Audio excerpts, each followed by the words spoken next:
Oui, salam alaikum. وعليكم السلام ورحمة الله وبركاته. Comme ça, là, en tout cas. Alhamdulillah. Aujourd'hui, on va avoir l'opportunité d'échanger avec notre frère Bilal, moi et Abdullah, donc, petite discussion à trois, petite discussion d'entrepreneurs. Donc, on va commencer par te laisser te présenter, Inch'Allah. Et après, comme ça, on pourra développer un petit peu sur ce que tu fais, ce que tu entreprends. Inch'Allah, il n'y a pas de souci. Donc, moi, c'est Bilal. Alhamdulillah, j'ai 32 ans, converti à l'islam, d'origine française. Et ça fait maintenant un peu plus de 1 an que je suis installé au Mali. Donc, euh, donc voilà pour en ce qui me concerne. Et au niveau entrepreneurial, Donc, au niveau entrepreneurial, euh, j'ai ouvert ici une activité concernant l'élevage de poules, élevage de poulet de chair plus particulièrement.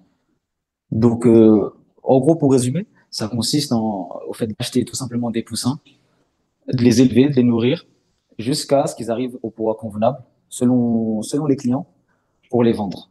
Donc, sachant que ce business-là, avec ces poules-là, il y a pas de reproduction, il n'y a pas d'autre possibilité avec cette variété-là que de produire de la chair, de la viande.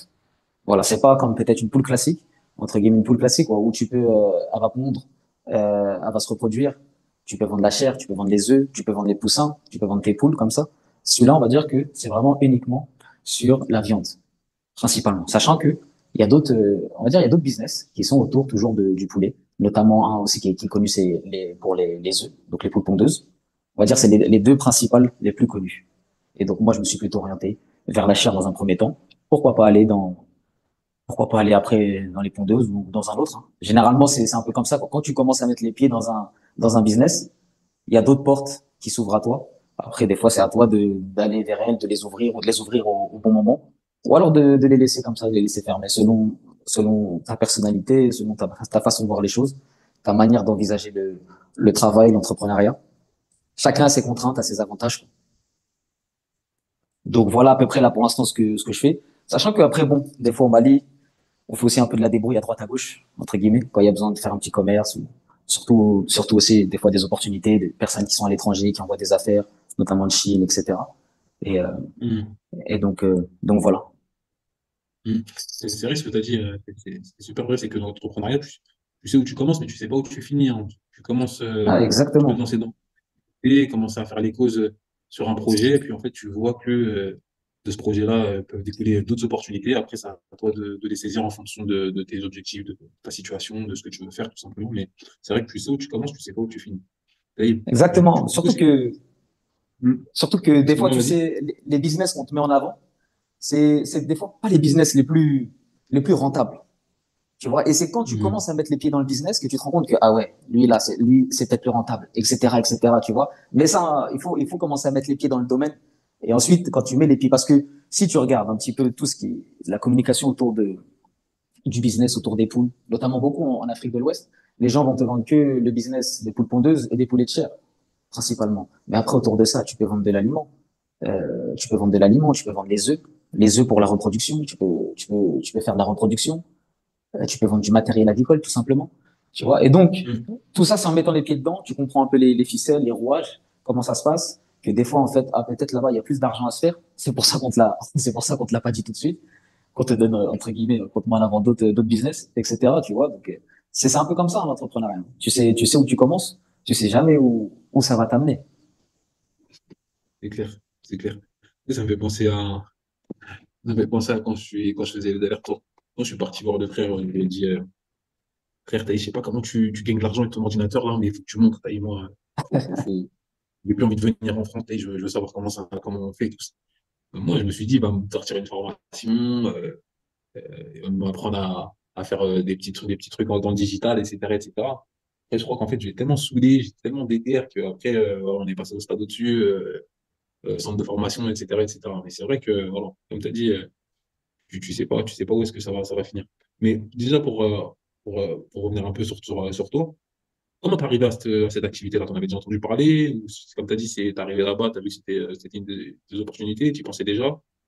Ah, j'y pensais déjà. En vrai, c'était mon plan de base, entre guillemets, si on peut dire ça. C'est un domaine qui m'a qui m'a vraiment intéressé en fait dès le début. On va dire que moi j'ai un côté, j'aime bien la nature. J'aime bien la nature, j'aime bien les animaux. J'ai grandi dans ma famille, on a toujours eu des animaux. Et donc il y a peut-être aussi toujours eu ce rapport-là. Et donc quand quand j'ai entendu parler peut-être la première fois de ça, de ce business-là, ça fait peut-être au moins, je pense que ça fait 3 ans. J'ai commencé à voir des vidéos sur YouTube en fait. Et ça m'a un peu intrigué parce que tu sais de prime abord en fait tu dis c'est pas pour moi, j'y connais rien. Moi je suis pas un paysan, j'ai pas fait des Mhm. études dans ce domaine-là. Je peux pas faire ça en fait, tu vois. Et après, en fait, quand tu creuses un peu, on t'explique, tu te rends compte que, bon, non, quand tu te lances dans tout domaine, il faut des compétences de base, quelques connaissances. Et puis après, c'est une gestion de l'entreprise, de comment tu vas rentabiliser tes achats, etc., tu vois. Et donc, moi, avant de venir au Mali, dans ma tête, c'était ça que je voulais faire. J'avais pas passé le pas de me former parce que Mhm. j'avais pas trouvé l'opportunité, la personne qui m'inspirait confiance. Et donc, j'avais pas sauté le pas. Mais c'était ça, peut-être quelques mois encore avant que je parte au Mali, ce que je souhaitais faire. Après, au moment de mon départ, quelques temps avant mon départ aussi, j'ai eu une autre opportunité, notamment le fait d'envoyer un compte des conteneurs. Voilà, récupérer Mhm. les affaires usagées en France, tout ce qui est électroménager, vêtements, etc., et les envoyer en Afrique. On va dire que ça s'est mal passé pour des histoires de papier, parce que les conteneurs étaient envoyés à Abidjan. Je me suis retrouvé à aller à Abidjan et j'ai eu des problèmes de papier. Ça a été très difficile de retourner au Mali. Donc, alhamdoulilah, j'ai quand même réussi à retourner au Mali. Mais donc, du coup, ça a mis un coup d'arrêt par rapport à ça. Et ça, on va dire, Ah, oui. c'était ça qui devait, en tout cas au début, quoi, me permettre de rester ici sans trop me poser de questions. Et donc ça, c'est tombé à l'eau 2 mois après que j'arrive, tu vois. 2 mois après que je sois arrivé au D'accord. Mali, ça, c'est tombé à l'eau. Donc Donc, à la après, base, ton plan, c'était les containers à la base. à la, en fait, à la base des bases, c'était les poules. Ensuite, Mhm. l'opportunité avant que je vienne au Mali, quelques mois avant que je parte au Mali, s'est présentée de les conteneurs. Mhm. Donc moi, je suis D'accord. parti sur ça, tu vois. Je suis parti sur ça. Je n'avais pas fait de formation sur l'élevage. Je suis parti sur ça. Et après, bon, comme j'ai expliqué, c'est tombé à l'eau 2 mois ou 3 mois après que je sois arrivé au Mali. Et donc après, bon, bah, tu te retrouves au pied du mur et là, ton cerveau, il se met en mode, faut trouver une solution, tu vois. Et donc rapidement, je suis Mhm. revenu à la solution de l'aviculture. Et donc après, tout naturellement, en fait, bah, j'avais compris que la première étape pour se lancer, c'était de se former, parce que ça demandait certaines connaissances qui sont accessibles à tout le monde en vrai, qui sont accessibles à tout le monde. Il y a pas de, t'as pas besoin d'être un vétérinaire, etc. C'est des connaissances qui sont accessibles à tout le monde. Et donc je me suis lancé en juin, ouais, 6 mois après que je sois arrivé ou 5 mois, j'ai fait une formation, voilà, auprès de quelqu'un ici, auprès d'un docteur vétérinaire à Bamako. Et voilà. Et après peu de temps après la formation, je me suis lancé directement. Ok. Il y a un truc que tu disais intéressant, c'est que euh, en France, t'avais pas forcément trouvé l'opportunité de te former, tu n'avais pas forcément trouvé la personne qui t'inspirait confiance. Qu'est-ce qui t'a Exactement. du coup inspiré confiance pour que tu te lances dans cette formation avec ce docteur-là? Ce qui m'a inspiré confiance, c'est que on me l'a recommandé. Je connaissais. Je suis rentré en contact avec un frère qui était dans le domaine de l'aviculture et donc moi, je le questionnais, etc. Je dis comment ça se passe. Après, je dis bon, ça m'intéresse fortement, j'ai envie de me lancer. Comment t'as fait? Toi, tu t'es formé auprès de quelqu'un en France ou tu peux me conseiller quelqu'un? Et lui, directement, il m'a conseillé ce docteur ici à Bamako. Il m'a dit franchement, va le voir, tu seras pas déçu. Tu seras pas déçu. Il va te donner ce que tu as besoin. Il prend son temps. Il est pas là pour prendre ton argent. Et voilà. Si tu as besoin de temps, il va te donner du temps. C'est pas, tu viens de lundi de telle heure à telle heure et après c'est fini. Et donc, après, je me suis lancé, hein, j'ai été le voir et puis après, voilà. Comme ça s'est fait assez rapidement. Donc, c'est ça vraiment qui m'a inspiré confiance. C'est le fait qu'on me le recommande. Hmm. Ok. Et toi, direct, t'as pas perdu de temps, comme tu as dit, après, t'es directement passé à l'action. C'est vrai qu'on parlait la dernière fois, tu nous disais, entre la formation et le terrain, c'est bon, c'est peut-être pas le jour et la nuit, parce que je pense qu'on t'as quand même bien orienté sur les difficultés que ça pouvait comprendre, mais ça reste quand même bien différent Ouais. entre la Surtout théorie et la avec, pratique. ouais, surtout avec la réalité d'ici, de l'Afrique, en fait. Ça veut dire que ici, tu vois, la théorie qu'on te vend, c'est parfait, c'est comme ça, le bâtiment il est comme ça, l'aliment. Et après, quand tu es confronté à la réalité ici, bah tu te rends compte qu'il y a un monde. Tu vois, qu'il y a un monde. Et après, c'est à toi, en fait, la théorie que tu as, c'est à toi de l'adapter un petit peu à ta réalité et d'essayer d'en tirer le meilleur, en fait. Tu vois, on va te dire, par exemple, un exemple, on va te dire le bâtiment pour faire un élevage de poules, il doit être comme ci, comme ça, il doit respecter telle norme, telle longueur, telle largeur. Mais ici, au Mali, ça va être très compliqué de trouver quelque chose comme ça, à part si c'est toi qui le construis. Tu vois, ça va être compliqué. Donc après, c'est Mm. à toi de prendre de ta théorie, de voir les choses qui sont le plus importantes dans ce bâtiment, par exemple. Et maintenant, d'essayer de trouver ce qui va coller le plus. Tu vas pas trouver le bâtiment parfait, mais il faut que tu trouves le mieux, celui qui va rassembler le plus de critères. Et un petit peu comme ça pour pour toute la théorie, pour toute la théorie. Sachant que bon, même on en avait discuté, mais tu vois, en France, peut-être dans d'autres pays, tu cherches un truc, tu vas dans un magasin spécialisé dans les poules ou dans les animaux, tu vas tout trouver. Alors que ici, faut que tu ailles à droite, à gauche. T'as pas Google pour trouver où tout se passe. C'est beaucoup du bouche à oreille. Tu t'arrêtes à droite, tu t'arrêtes à tel endroit et je cherche ça. Il va te dire va là-bas et puis lui il va te dire ah non va à l'autre endroit. Et donc il y a cette réalité là ici qu'il faut prendre en compte en fait. Ouais, ouais, c'est clair, tu m'étonnes. Ouais, si t'as pas les magasins de matériaux pour trouver ce que tu cherches, t'as pas ça pour trouver, ouais, En fait c'est la c'est difficulté quand tu vois auquel tu es confronté, surtout quand tu entreprends dans un pays où c'est pas ton pays. Ça veut dire que pour un Malien, toutes les difficultés que moi j'ai rencontrées, lui, il les rencontre pas en fait. Parce que lui, il sait où trouver ses. Il a grandi ici. Il sait comment ça se passe. Il sait qu'à tel endroit, il va trouver la litière et que à l'autre endroit, il va trouver le sable. Tu comprends? Mais moi, je viens d'Europe, de France. J'arrive dans un pays. C'est pas mon pays. Je connais pas tout ça. Donc, ça, c'est des difficultés, je pense, même qui sont liées au fait quand tu entreprends vraiment dans le pays où c'est pas ton ouais, pays, où t'as pas les codes. Tu comprends? C'est comme peut-être quelqu'un qui vient, justement, l'inverse, quoi, qui vient du Mali, qui vient en France et qui va entreprendre. Il va rencontrer des difficultés que nous, ayant grandi en France, on va pas rencontrer. c'est clair. C'est clair, c'est-à-dire ça demande, même pour des trucs un peu peut-être simples, ça va demander plus d'efforts, Exactement, c'est ça. Exactement. du coup, Exactement. ouais, faut être persévérant, hein. Ouais, C'est clair. c'est ça. T'as, C'est t'as, ça, faut t'as- être t'as patient. rencontré, t'as rencontré beaucoup de difficultés de cet ordre-là, du fait que, euh, à part pour trouver les matériaux, d'autres difficultés, du fait que t'es pas du pays de base.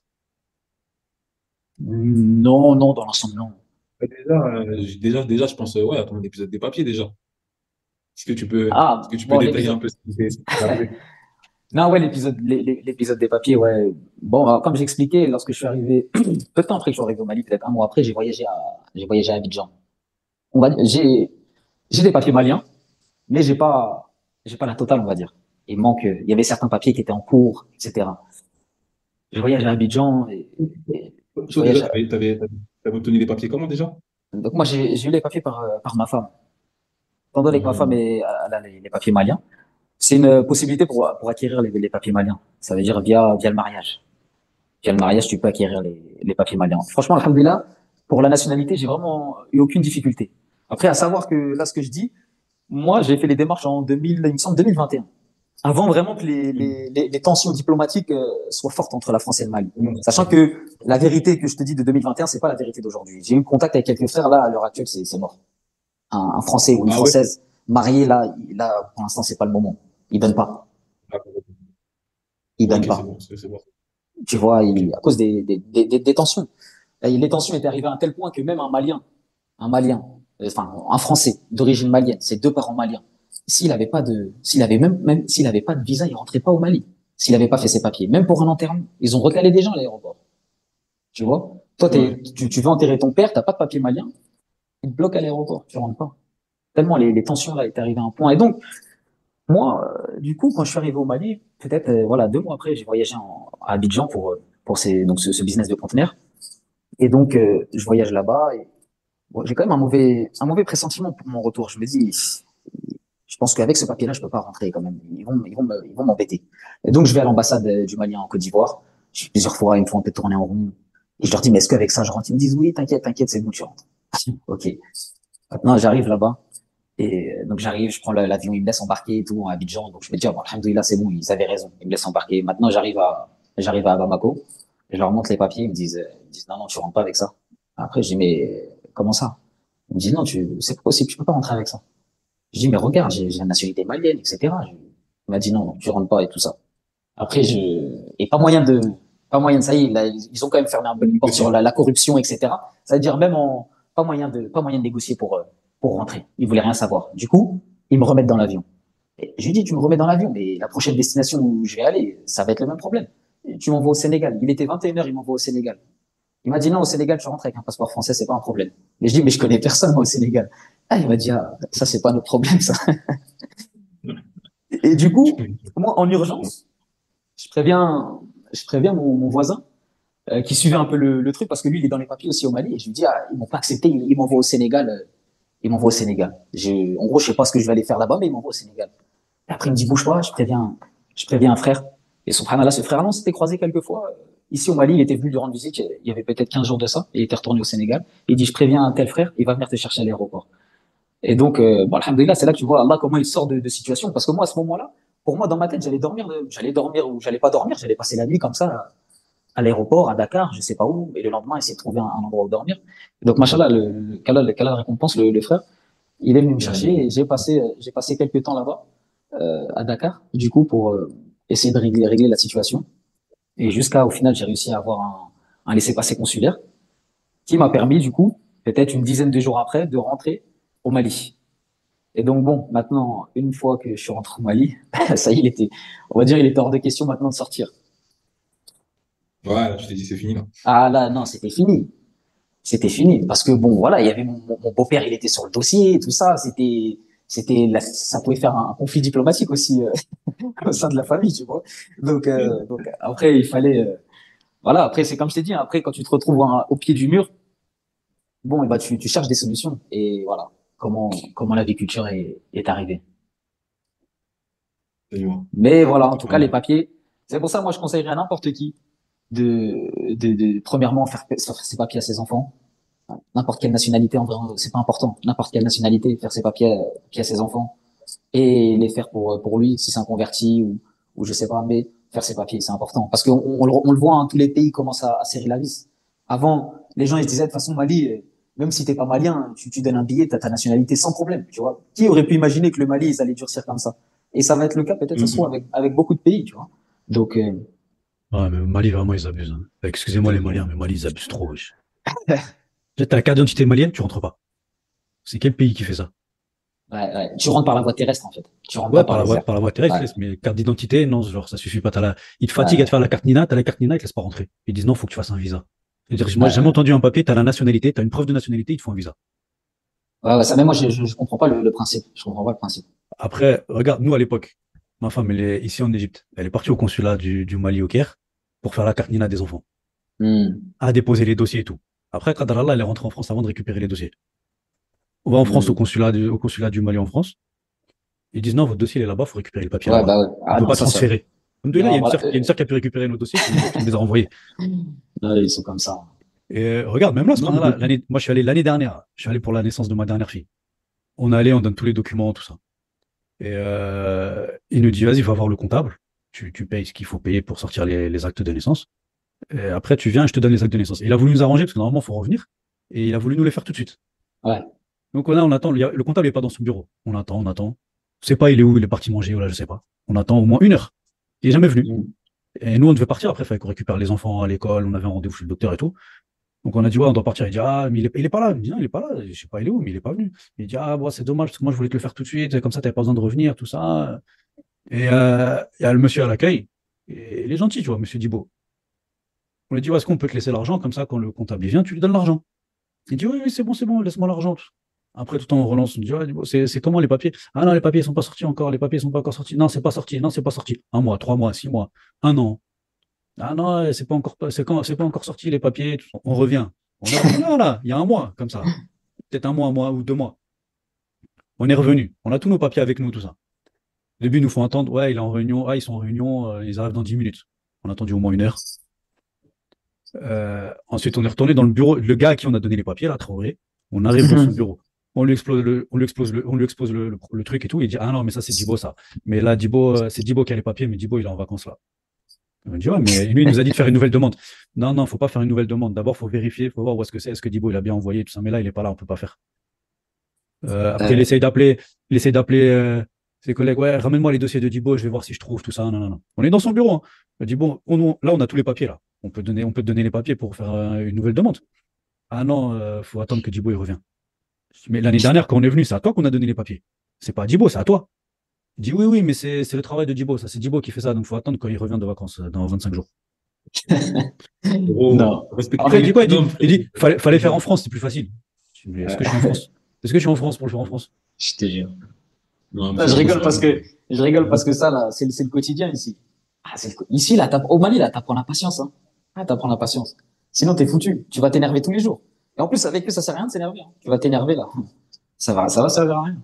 Ah, ici, t'apprends la patience. Tout est comme ça, en fait. Ça veut dire que, tu vois, eux, si, comme t'as dit, si c'est Monsieur Dibo, genre, si le travail de Monsieur Dibo, c'est de faire ça, s'il est en vacances, personne va le faire. Mais c'est Jusqu'à ce qu'il revienne. abusé. Après, faut pas se Ici, demander c'est, pourquoi ça avance pas, hein. ici, c'est la même chose. Si c'est un tel qui sort les extraits d'acte de naissance, tant que la personne, si elle est malade, elle est en vacances, etc., il y a personne qui va sortir qui va sortir les papiers, tu vois. Mais tu sais qu'il est toujours parvenu, hein. Voilà. Mais tant qu'il est parvenu, ça va pas sortir, hein. Si c'est lui, Ouais, mais lui, c'est, le Traoré nous a dit 25 jours. Là, ça fait déjà plus que 25 jours. Et il a dit, peut-être il vient dans un mois, comme ça. Non, non, non. N'importe quoi. mais tu On a vois, dit une bah, c'est fois, c'est vrai, là, par une dame exemple, à Bamako, je sais pas dans quelle mairie, la dame qui tamponne, elle est partie en vacances, elle a pris le tampon pour que personne tamponne à sa place. ah, Comme t'as dit, tu il vois, faut juste savoir. Abdelrahman, ça fait partie des difficultés que tu rencontres ici, en vrai, tu vois. Ouais, au bout Que t'as t'apprends pas mis en pas. théorie. Que tout prend du temps, en fait. Toi, par exemple, quand tu t'es calé ta semaine de travail, tu te dis, vas-y, lundi, je fais ça, mardi, je fais ça, mercredi, je fais ça. Mais en fait, ce que toi, tu avais prévu de faire lundi, ça va te prendre lundi, mardi, mercredi. Parce que eux, Parce ils que ont le Dibo, temps, il en est pas fait. là. Voilà, parce qu'ils sont pas pressés. Tu vois? Ils ont le temps. Et bon, après, alhamdoulilah, t'apprends à vivre comme eux, après, au final, tu vois? Parce que si tu t'adaptes pas, t'es foutu. Tu comprends? Tu vas pas t'en sortir. Tu vas pas, et après, quelque part, des fois, c'est moins stressant, tu vois. Leur vie, là, c'est moins stressant. Comme ils disent, les Français, vous avez la montre, et nous, on a le temps. C'est-à-dire qu'eux, ils sont pas pressés, tu vois. Il est pas pressé. Du coup, ouais, non, mais Ouais, après, mais le bon, temps, il est limité, hein.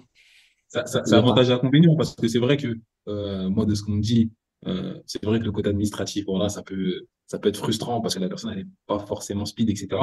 Mais d'autre côté, ce mode no stress et tout, Ouais, c'est ce qui fait les bien. C'est-à-dire, ils sont là, ils sont posés, ils sont accueillants, exactement, là, c'est il ça, n'y a tu pas vois. de, il y a pas de souci, quoi. Il y a pas de souci, tu vois, tout va bien. Et quand tu les vois, t'as l'impression qu'ils ont pas de problème. Ouais, non, franchement, c'est le bon, il y a bon et mauvais côté, tu vois. Mais moi, franchement, on me dit, Non, en fait, tu sais, franchement, vraiment, vraiment, vraiment, le Mali, hein, et l'Afrique de l'Ouest, plus particulièrement, c'est vraiment, comment dire, de, de culture, de manière de voir les choses et la vie qui s'opposent, en fait, tu vois. Entre nous, ce qu'on a connu en Europe et ah, c'est ce qu'il y a ici, c'est deux choses complètement différentes, tu vois. Chacun avec ses mauvais et c'est ses bons sûr. côtés, tu vois. Ouais, bah, je pense que Chacun, faut être bien prêt à savoir tirer le bon côté des choses, je pense. C'est ça qu'il faut c'est surtout, ça. de ça qu'il faut Parce que, se servir. De voilà, c'est savoir ça. tirer le des choses. Mais tu as vu par rapport à, on parlait de l'administratif, du côté entrepreneurial, par exemple, là, t'as ouvert ton élevage. Il y a besoin de documents particuliers, il y a de l'administratif aussi au niveau entrepreneurial, ou bien tu lances ton truc et personne ne va rien te demander. Non, l'idéal, c'est, bon, bah, à vrai dire, moi, j'ai pas fait de, j'ai pas fait de papier, etc. encore. Mais l'idéal, bien sûr, c'est de le faire. Il y a des démarches à faire. Un peu, ça ressemble au système qui est, bah, c'est l'héritage du système français. C'est l'héritage du Hmm. système français avec SARL, etc. Tu crées ton entreprise et puis voilà, tu vois. Mais non, non, ça existe aussi. Mais c'est pas compliqué. Ici, l'avantage, tu vois, moi, ça fait partie des raisons vers lesquelles qui m'ont poussé aussi à aller vers le Mali. C'est en fait Hmm. la facilité qu'on te laisse pour entreprendre. En fait, tu vois, on va pas te demander Ouais, quoi que ce soit. qui tu sois, quoi. Tu veux mettre ton truc au bord de la route, tu vas faire ton truc en fait. Tu vois, il y a vraiment ici, alhamdoulilah, il y a une Hmm. facilité qui est laissée aux gens d'entreprendre sans te demander qui t'es, d'où tu viens, pourquoi, qu'est-ce que tu veux faire et t'entreprends, tu vois. Donc, alhamdoulilah, tu vois. Ça, c'est bien parce que c'est pas le cas des fois dans tous les pays. Tu vois, beaucoup, des fois, les pays arabes sont un peu plus fermés par rapport à ça. Alors que, de manière générale, les pays africains, ouest-africains sont beaucoup plus ouverts et facilitent beaucoup plus. Même si maintenant, là, quand même, ils se sont mis sur le paiement des impôts. C'est-à-dire qu'ils ferment pas mal de boutiques qui sont pas en règle par rapport aux impôts, etc. Mais bon, en vrai, ça c'est une bonne chose, tu vois, parce que l'État il a besoin d'argent. Mais sachant que les impôts ici, alhamdoulilah, c'est vraiment C'est vraiment très peu. C'est pas comme en France, en fait, Moi, c'est des rigoles. où t'es C'est associé combien? avec l'État. Comment? C'est combien? Non, c'est très peu. Tout ce que tout le monde m'a dit, c'est que même ceux qui payent pas les impôts, en gros, ils abusent, quoi. C'est rien du tout. Tu vois? Ouais. C'est pas quelque chose, genre, si tu le sors, ça te fait un trou dans ta caisse, en fait. Comme en France où t'es associé avec l'État, presque. Non, de toute Tu façon, vois? En France, c'est abusé. Oh, En France, c'est en France, abusé. il veut nous tuer. Ouais, en France, Euh, non. Non, mais après aussi, le problème des impôts, c'est de voir qu'est-ce que tu as en contrepartie de ce que tu payes, tu vois. Parce que en France, pendant un moment, entre guillemets, ça marchait, tu vois. Mais là, c'est devenu la décadence, tu vois. Donc, c'est clair qu'en France, tu ne trouves Ouais, pas du tout entre ce que tu payes et le c'est service exactement. que Ouais, tu en c'est vrai. échange, tu vois. Mais j'ai envie de dire, au Mali, tu payes pas beaucoup, mais Non, c'est sûr que pas tu au, pas beaucoup non plus voilà. en échange, hein. Au Mali, il faut s'attendre à rien de l'État. T'as vu, il faut s'attendre à rien. Ah ouais, hein. Après, je pense que. Bon, après, c'est normal, hein, t'as vu.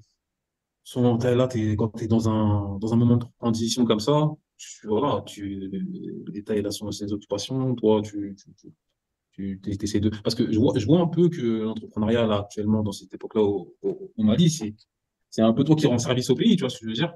C'est, tu vas développer des commerces, tu vas développer de l'activité, tu vas faire tourner l'argent, etc., etc. Les Ouais, donateurs, comme en ce bon, moment. tu rends service au pays et tu prends de l'argent aussi, hein, tu vois. C'est des deux Ouais, côtés, voilà, entre guillemets, hein. bien sûr, C'est des deux côtés, tu bien sûr. vois. Sachant que de base, en tant qu'entrepreneur, qu'est-ce que tu vas attendre concrètement de l'État? L'État, regarde, l'État là, ici, il te laisse faire ton truc. Il te demande pas spécialement de compte et compagnie. Donc, qu'est-ce que tu veux Mhm. tu vois? Peut-être après, Ouais, bien sûr. peut être attendu, c'est qu'il organise certaines filières, etc. Mais le chantier, tu vois, c'est un pays qui est encore en guerre, tu vois. Faut pas oublier le nord du Mali, la situation est compliquée. Beaucoup d'argent part dans, dans, dans l'armée, etc. Donc, Mhm. donc voilà, tu vois. Après, c'est cette liberté qui est laissée à chacun, en fait, d'entreprendre, sans demander de Mhm. compte spécialement, Mhm. qui est bien, tu vois. Et après, chacun, il met son intention. Tu veux faire profiter le pays, créer de l'emploi, bien sûr, tu C'est vois. clair. Ça aussi, ça fait partie des choses, moi, un peu cette intention, tu vois, de se dire, tu viens ici. Mais en fait, t'es pas qu'un consommateur, t'es aussi quelqu'un qui est utile pour le pays, qui est utile pour les Pour la gens. société. Tu Mhm. viens, tu crées de l'emploi, tu essayes de rendre dynamique, tu essayes de peut-être aussi faire changer quelques mentalités par rapport à certaines pratiques au niveau du travail, etc., tu vois. Donc, Mhm. c'est, c'est chacun. Après, il vient aussi avec son intention, mais, alhamdoulilah, hein, t'as vu, le Mali, c'est un pays pauvre, hein, mais il y a beaucoup de riches, hein. Il y a beaucoup de riches. Les gens, tu verrais les maisons que les Ouais. gens se construisent ici, les 4x4 dans Mhm. lesquels ils roulent. Il y a des gens qui ont de l'argent, tu vois. Il y a des gens qui ont de l'argent, ça va. Ouais, ouais, Ouais, on ça avait déjà dit partout, ça quand on discute avec Baradi. Ouais, non, partout, c'est clair, mais tu peux. Il y a des endroits, ça peut donner l'impression que tu vas pas voir ça, quoi. Alors que si, il y a, tu vois. Alors que si, il y a, c'est clair. Moi, carrément, on me dit souvent d'ailleurs, tout marche. Donc, j'entends trop cette phrase de personnes différentes. Tu lances un truc, tout marche, on m'a dit, tout marche. Est-ce que tu vas voir ça marche? Bah, Non, si on m'avait franchement, dit ça, c'est vrai. Au Mali, il y a vraiment beaucoup d'opportunités de faire de l'argent. Après, celui qui va te dire que tu peux faire de l'argent au Mali sans argent, là, c'est plus compliqué quand même. Donc, après, sans argent, qu'est-ce que ça veut dire? On parle pas des mêmes sommes qu'on peut parler en France, tu vois, quand tu as besoin de lancer un commerce, Mhm. etc. Mais ici, ce que je veux dire, c'est que c'est vrai que commencer avec 500 000 euros dans les poches, tu vas quand même galérer, tu vois. Mais Mhm. quelqu'un qui vient, qui a 10, 15 000 euros dans les poches, non, il va ouvrir quelque chose. Il va pas. Pour moi, je vois qu'il va pas. Faut qu'il se laisse un peu le temps de comprendre le pays, comprendre la mentalité des gens, Mhm. analyser un petit peu les choses. Et je vois pas qu'il va rencontrer, enfin, qu'il va pas réussir, tu vois. Parce qu'il y a vraiment beaucoup d'opportunités en fait. Le Mali, c'est un pays de commerce. Euh, il y a Mhm. beaucoup de choses. La construction, l'éducation aussi. Tu vois, il y a beaucoup d'écoles. Il y a beaucoup d'écoles privées. Il y a beaucoup d'enfants. Tu vois, peut-être, je sais pas la part de jeunes qu'il y a dans le pays, mais c'est énorme.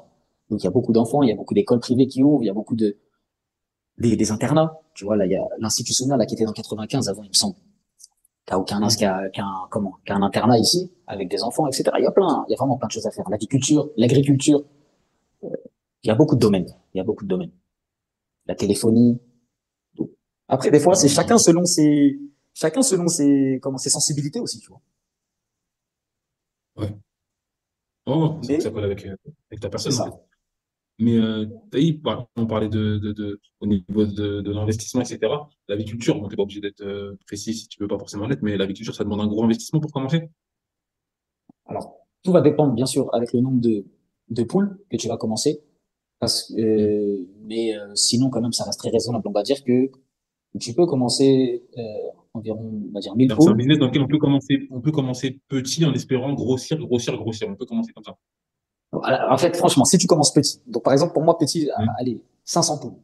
Si tu commences petit, le problème, il faut pas que tu comptes sur cet argent-là pour vivre, dans un premier temps. Il faut que tu aies un D'accord. matelas.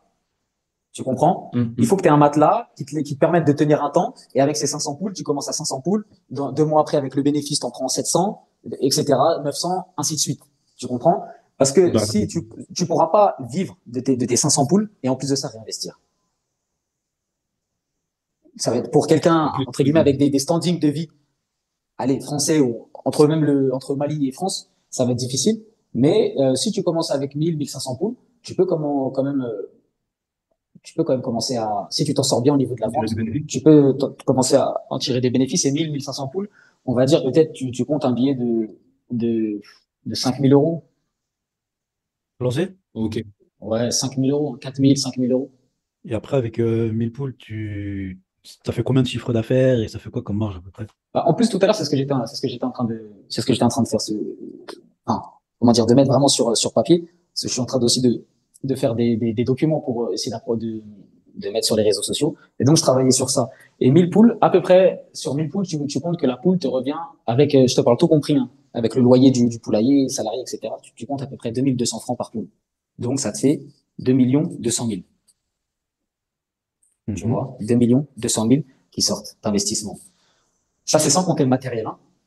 Parce que le matériel, on va dire, c'est pour ça que je t'ai dit 5000 euros. Parce que le matériel, tu l'achètes au début et après, ça te dure normalement environ 4-5 ans. Donc, Ouais. c'est sur ces 2 millions d'euros, sur ces 2,2 millions d'euros et ces 1000 poules-là, tu peux espérer en tirer 3 millions, 3 millions 3. Tu vois, donc faire un bénéfice de entre 800 000, 1 million. Ça peut être moins des fois selon les prix du marché, ça peut être plus. Ça dépend de ton canal de vente, ton canal de vente. Si c'est toi qui vends directement, tu passes par des grossistes, tu vends des restaurants. Ça dépend aussi de tout ça, tu vois, la vente. Hmm. Ouais. Faut faire les conversions, les gars. Et donc, excusez, Ok. donc, si on parle en euros, on va dire 2 200 000, ça va faire un peu plus que 3 Ouais, c'est ça. 300 euros. 3 300 euros. Et pour un bénéfice de 1 million, on va dire, ou 800, entre 1005. 800 et 1 million, ça fait entre 1 200, 1005 à peu 1 500 près. euros. Voilà. Sachant que ce que je D'accord, te ok. parle, ça, c'est sur un laps de temps de 1 mois et demi. 1 mois et demi. Ouais. Parce qu'en plus, je regarde un truc là-dessus, et à chaque fois que tu investis sur des poussins, tu auras forcément des pertes, faut compter des pertes, etc. Voilà, ce que je te dis, c'est en comptant les pertes. Si tu t'en sors bien dans ta production, en comptant les pertes, tu comptes à peu près entre 3 et 5 Ouais. de pertes. Donc, D'accord. Ça, c'est déjà, un quand tu ratio. achètes 1000 poussins, quand tu achètes 1000 Mhm. poussins, le fournisseur, Mhm. il va t'en donner 2% en plus. Donc, il va te donner 1020. Tu vois? Quand tu en achètes 1000, il t'en donne 1020. Et C'est pour toi, combler le ratio perte. normalement, ton objectif, ça doit pas de pas dépasser les 3%. Mais si tu vas jusqu'à 5%, il n'y a pas de problème. Et donc, Ouais, ça, il y a Dans la beaucoup de perte. marge quand même, hein. comment? Ça fait beaucoup de marge quand même, hein. C'est-à-dire, Bah, t'achètes 3000, tu revends pour 4005, c'est bien, hein. ouais, c'est pas mal. C'est pas mal. Sachant que ça peut être plus, hein. Tu peux faire plus. Si c'est toi qui écoules tes propres poulets directement, vente aux particuliers directement, tu peux faire plus. Hmm. Ouais, plus, mais bien évidemment, plus de travail, quoi. Plus de travail, plus de Voilà, long exactement. terme. Exactement. Et après, on va dire, pour être objectif, ce bénéfice-là que je te dis, ça peut varier. On peut dire, ça peut quand même baisser à 500 000. Ça peut aller de 500 000 jusqu'à 1,4 million. Parce que ici, les prix du poulet varient beaucoup selon les saisons. Donc, si toi, tu connais pas trop le marché, tu sais pas, et que tu vends tes poulets à chaque fois au mauvais moment, toi, tu vas te dire, mais lui, là, Bilal, il a raconté n'importe quoi. Moi, j'ai gagné que ça, j'ai gagné que ça. Parce qu'il y a des moments, en fait. Tu Il vois, y a il y a des des saisons, quoi. moments, voilà, il y a des saisons où il faut vendre ton poulet, il y a des saisons, c'est mieux de pas vendre, ou alors c'est mieux d'attendre, de décaler ta production, ou alors de, de favoriser la vente aux particuliers. Ça dépend des saisons, c'est variable. D'accord, ok. Ça, c'est en fonction de quoi, ça? Des événements? Est-ce que c'est peut-être Ouais, à cause de souvent, c'est en périls, fonction, etc.? ouais, exactement, en fonction des fêtes, en fonction de la période de chaleur. Quand c'est les périodes de Ah, chaleur, c'est un peu plus difficile d'élever les poules. Et Ouais, donc, il y donc a un plus peu de moins de pertes. poules sur le marché. Voilà, des fois, il y a un peu plus de pertes. Ou alors, étant donné que ça revient à ce que je disais au début, c'est que les bâtiments ne sont pas idéalement construits. Si le bâtiment était idéalement construit, ça poserait pas de problème parce que du coup, il y aurait une bonne aération dans le poulailler, la température serait correcte. Mais étant donné que les poulaillers sont pas, la plupart du temps, correctement construits, ça provoque ces problèmes-là. Ce qui fait que soit tu as beaucoup de pertes, soit pour éviter ces pertes, tu vas réduire le nombre de poulets. Si habituellement tu en faisais 1000 dans ton bâtiment, peut-être tu vas en faire 800. Donc, automatiquement, ça crée moins de poulets sur le marché, donc ça fait monter les prix, tu vois. Hmm. Ok. Et ça, tu gères tout seul? Vous avez besoin d'être plusieurs ou... Donc, moi, j'ai un employé. J'ai un employé qui est là-bas sur place, c'est-à-dire qui dort là-bas et qui s'occupe au quotidien de l'entretien des poules, les nourrir, les abreuver, qui s'occupe de tout au final. Ok. Et au début, j'avais commencé avec un vétérinaire qui, lui, assurait le suivi au niveau de la santé des poules. Mais bon, après, j'ai laissé parce que c'était pas assez sérieux à mon goût par rapport au prix que je payais. Mhm.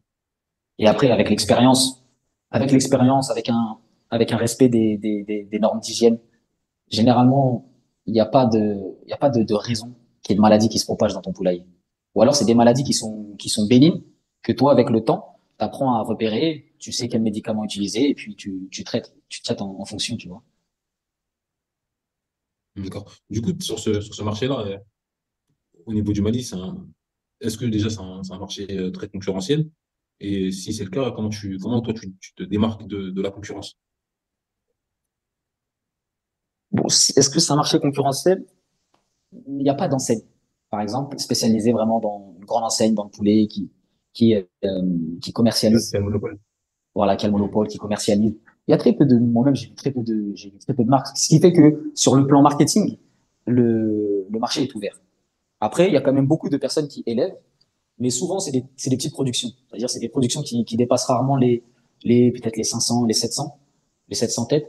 Et, euh, et donc il y a quand même, sur ce plan-là, il y a beaucoup de personnes qui élèvent. Il y a une autre concurrence, c'est une concurrence qui vient de l'étranger, avec les poulets importés, qui sont congelés, qui viennent de on sait où, qui inondent un peu le marché, qui font baisser les prix. Mais sinon vraiment, il y a pas spécialement de grande concurrence. Moi, la manière dont j'ai voulu me démarquer, c'est que moi, lorsque je me suis formé, comment dire, je me suis rendu compte de certaines choses que m'a expliqué notamment le docteur, c'est que ici, déjà premièrement, il n'y a pas aucun contrôle sanitaire de la part de l'État.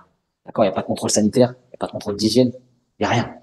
Donc maintenant, c'est toi et ta conscience ou pas. Donc, par rapport à ça, moi, j'ai décidé de me positionner sur le fait de proposer un produit qui respecte ces normes-là. Donc, quand on parle de normes, il y a plusieurs points. Il y a forcément les normes d'hygiène un peu du quotidien, mais il y a aussi des normes au niveau de la médicamentation. Parce que tu vas être confronté à un moment ou à un autre dans ton élevage à des petites maladies. Et tu es obligé de les traiter. Tu vois, parce que tu peux pas vendre, premièrement, un poulet qui est malade aux consommateurs. Et deuxièmement, si tu laisses aussi ces petites maladies, ça va devenir des grandes maladies et ça va t'impacter dans ton chiffre d'affaires. Donc, tu es obligé de les traiter. Maintenant, donc tu utilises des médicaments, des antibiotiques. Mais maintenant, ces antibiotiques-là, il y a des normes. Il y a des normes au niveau de la posologie. Ça veut dire combien tu leur donnes. Et il y a aussi des normes au niveau maintenant du délai d'attente. Qu'est-ce que le délai d'attente? Ça veut dire que si tes animaux sont malades, si sur le médicament, il y a marqué délai d'attente 5 jours, toi, lorsque tu finis de lui donner ton médicament, tu es obligé normalement d'attendre 5 jours avant de l'abattre. Parce que durant ces 5 jours-là, le médicament et les antibiotiques, il est présent dans le corps de l'animal. Donc toi, tu mets ça sur le marché, t'empoisonnes les gens.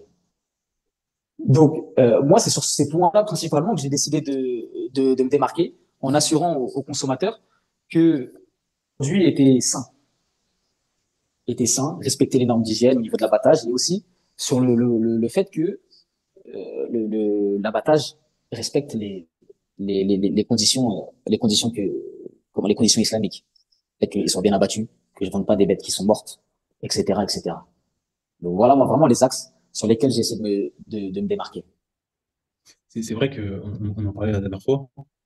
Euh, Comme tu as dit, bah, il y a beaucoup de choses qui ont leurs avantages et leurs inconvénients.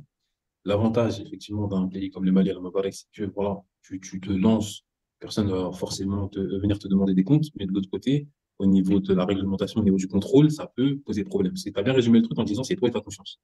C'est-à-dire que voilà, si quelqu'un Exactement. maintenant il y a un poulet qui meurt dans son élevage, ils veulent le vendre, voilà, il y a personne Il n'y a rien qui qui l'empêche. va forcément se rendre compte que ce poulet-là, il n'a pas été égorgé ou qu'il est mort avant d'avoir été égorgé ou autre. Donc ouais, c'est ça, c'est vrai que niveau marketing, niveau confiance et tout, peut-être t'as quelque chose à jouer à ce niveau-là, hein, parce que toi, t'es au niveau peut-être de la communauté malienne qui vient de France.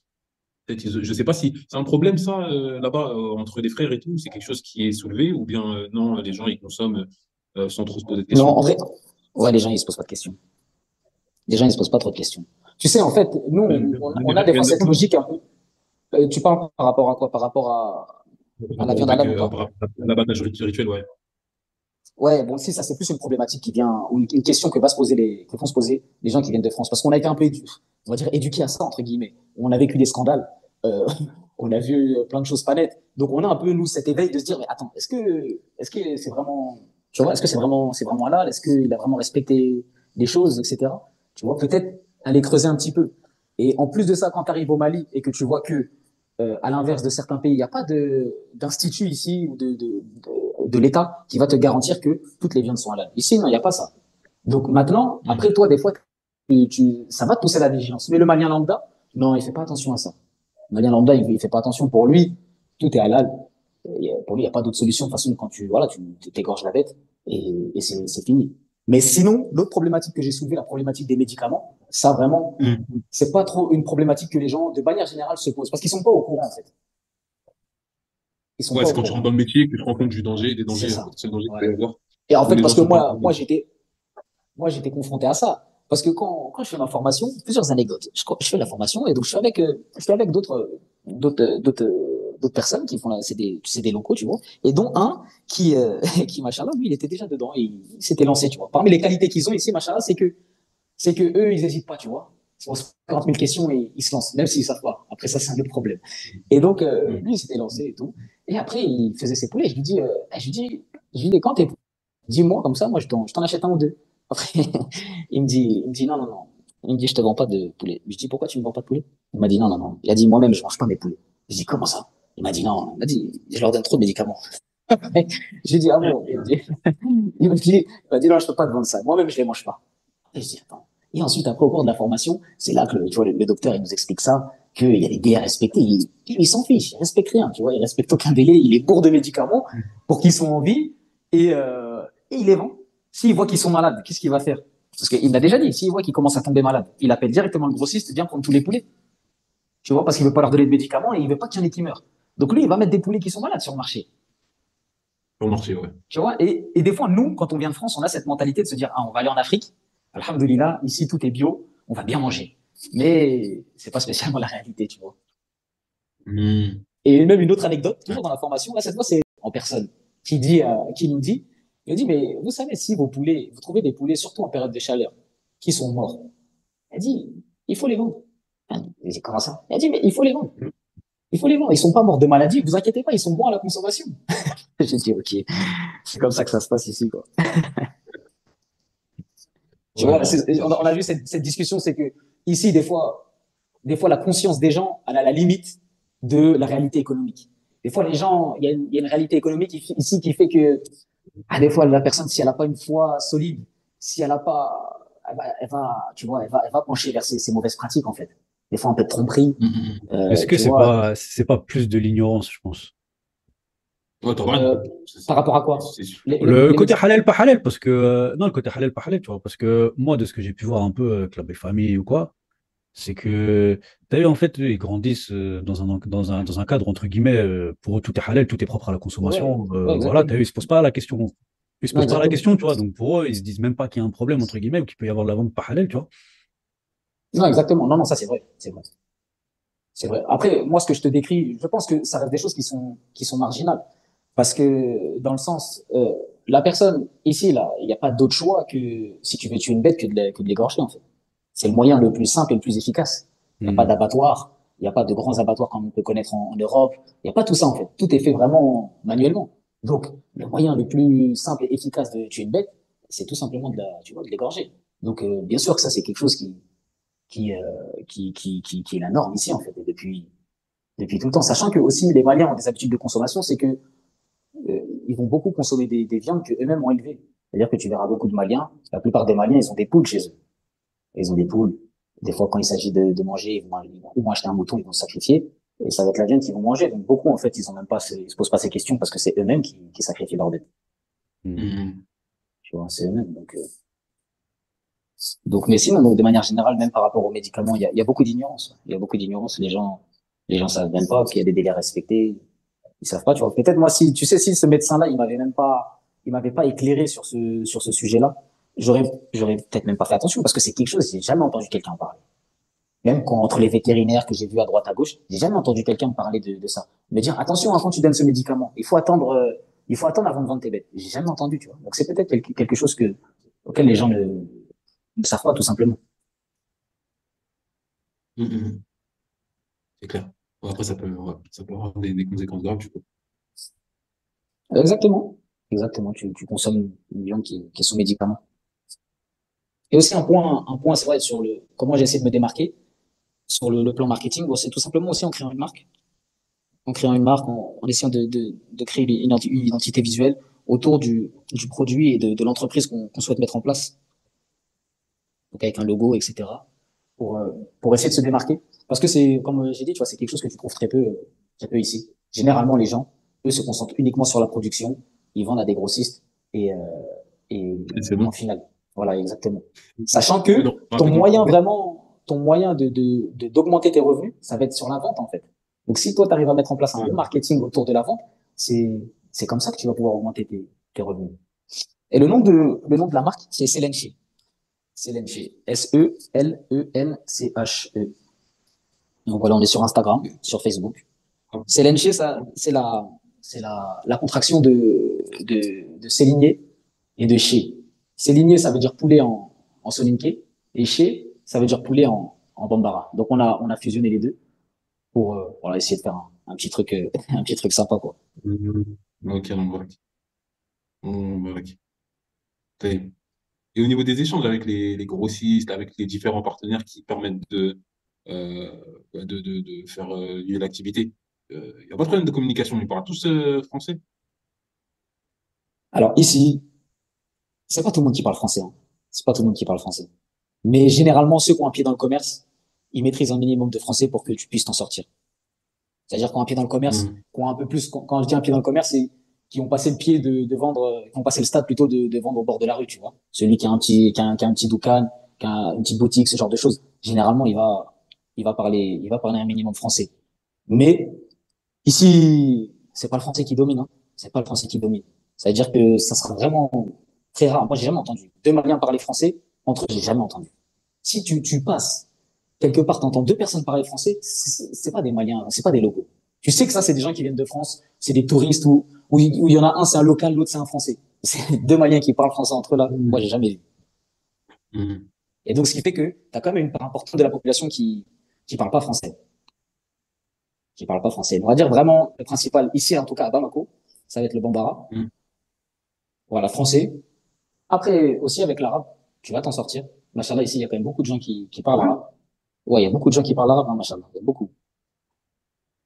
Inch'Allah. Ou quand bien même il parle pas un super arabe, il va avoir des petites bases pour t'en Une sortir notion. avec lui. Voilà, tu vois. Ils sont Ok. beaucoup, ils ont été soit dans les écoles franco-arabes, les madrasas, etc. Et donc, ils ont des petites bases d'arabe. Mais ici, machallah, quand même, il y a beaucoup de gens qui parlent arabe. Moi, mon employé, c'est mon employé, lui, c'est un soninké. Il parle soninké, et Mhm. il parle bambara, mais il parle pas français. Mais il parle arabe. Et donc, en fait, lui et moi, la seule langue qu'on a en commun, c'est l'arabe. Donc, tu vois, avec lui, on communique en arabe. D'accord, ok. Ah ouais, c'est pas non, non. Tu vois. Donc non, ici, quand même, il y a machallah, il y a beaucoup de gens qui parlent arabe. Mais tu t'es pas mis un peu au bambara, là? C'est un petit peu, c'est obligé. C'est Obligé, il obligé, en faut. fait. T'es obligé. Tu vas dans un pays, la moindre des choses, c'est d'essayer de t'intégrer. Donc ça passe par la langue, hein. Ça passe par la langue, se mélanger avec les gens. Et puis voilà, petit à petit, t'avances un petit peu, tu vois. Surtout que, voilà, tu vois, des fois aussi, quand même, je passe un peu de temps au poulailler. Et donc, avec l'employé, voilà, il m'apprend en même temps. Il m'apprend un peu le bambara. Ben non, Là, c'est celui qui envisage de venir au Mali. Franchement, c'est quand même une étape importante de parler le bambara. Pour être vraiment pleinement intégré, te sentir bien ici, ou te sentir vraiment à l'aise avec les gens, il faut parler bambara. Faut parler bambara. Après, pour parler une langue, il n'y a rien de mieux que de venir et d'être confronté, tu vois, de se mélanger avec les gens. D'être en Mais immersion. ouais, c'est ça, d'être en immersion. C'est parce que si tu parles pas bambara, tu vas t'en sortir, mais tu vas te sentir en décalage en fait. Tu vas rentrer dans un magasin, tout le monde parle en bambara. Tu vas demander quelque chose en français à la personne du magasin, il va parler en bambara à quelqu'un d'autre. Tu sais, après des fois, tu peux me rentrer dans des West-West, il va me la mettre à l'envers, hein, il lui a dit tel prix, etc., etc. Tu vois. Alors que c'est pas spécialement le cas. Mais C'est non, clair. il faut apprendre la langue. Mais sinon, Même les j'ai pas taxis, hein, rencontré de. taxis, ils parlent pas trop français, hein. Ouais, les taxis parlent pas trop français, hein. Taxi, télémanie, parlent pas trop français. Mhm. Parlent pas trop français. Tu peux nous Beaucoup, apprendre deux mots là, tout de suite, là? les anciens, tu les verras parler français. Mais j'ai l'impression que avec les générations qui viennent, on dirait, des fois, tu vois des enfants, mais il est à l'équivalent, peut-être, je crois, de notre sixième. Il parle pas français, tu vois, alors qu'il va à l'école française. Tu te dis, mais, Ah, Ouais, mais à l'école française, ils parlent en bambara. ouais, il parle en bambara, tu vois. Donc, faut que tu nous apprennes deux mots là. Vite fait là. Tu nous apprends quoi comme mot? moi, tu veux le classique, quoi, les salutations. Ah, un peu Ouais, plus quand déjà, même. ça. Ah, tu peux, vas-y, ouais. Donner des mots un peu plus Bon, qu'est-ce sophistiqués. qu'on, ah, on peut dire, bon, on va dire, je travaille, je travaille au poulailler, quoi, je travaille avec les poules. Tu vas dire, nebe bara chez sous. Nebe bara chez sous. Bara, ça veut dire Ça veut travailler. dire. Hmm. Bon, par exemple, si tu dis, je vais au poulailler, tu dis, meta chez sous. Je vais à la mosquée, tu vas dire, meta misili. Ok, alors, voilà. Il y a beaucoup de mots aussi du bambara qui viennent de l'arabe, tu vois. Quelques mots comme ça. Tu vois, par exemple, les bambara, ils disent beaucoup, ils vont dire quand tu lui dis quelque chose, en fait, quand je vais te le dire, tu vas comprendre direct. Tu vois, tu vas lui parler, il va dire, ah, niafamu. Niafamu. Ok, ok. J'ai J'ai compris, tu vois. compris. Voilà, j'ai compris. Famou, ça vient de l'arabe. Ah ouais, il y a pas mal de mots comme ça. Ça, enfin, Comme bacité, tu vois, d'ailleurs, dans les salutations, ils vont dire bacité. Bacité, ça veut dire, en gros, la baisse, tu vois. Bassi, ça vient de baisse, la baisse. Bacité, ça veut dire la baisse, tu vois. Il y a beaucoup de, bah, tout le monde a dit que ça venait de l'arabe. Comme Famou, comme Missili, tu vois, le Missili, la mosquée, ça vient de Moussalla, hmm. genre. Oh, Ok. ouais. Alors, voilà. Il y a quelques mots comme Et- ça. Bon, après, Ok. je suis pas un expert du bambara. Ok. Faudra demander un Bah, bambara ou un maninka. en tout cas, t'as un chemin de devenir bilingue en tout cas. Inch'Allah. Voilà. Ah non, c'est clair que, bah, en tout cas, non, comme tu l'as dit, hein, c'est clair que quand tu arrives quelque part et que tu parles la langue, c'est beaucoup plus simple, c'est beaucoup plus facile, tu es beaucoup plus sûr de toi. Même pour ça doit faciliter, même pour les négoces et tout. Ça facilite parce que, Euh, bah, même pour les papiers, tu vois, les administrations, là-bas, tu parles en bambara. Tu vois, même dans les administrations, ça parle en bambara, tu vois.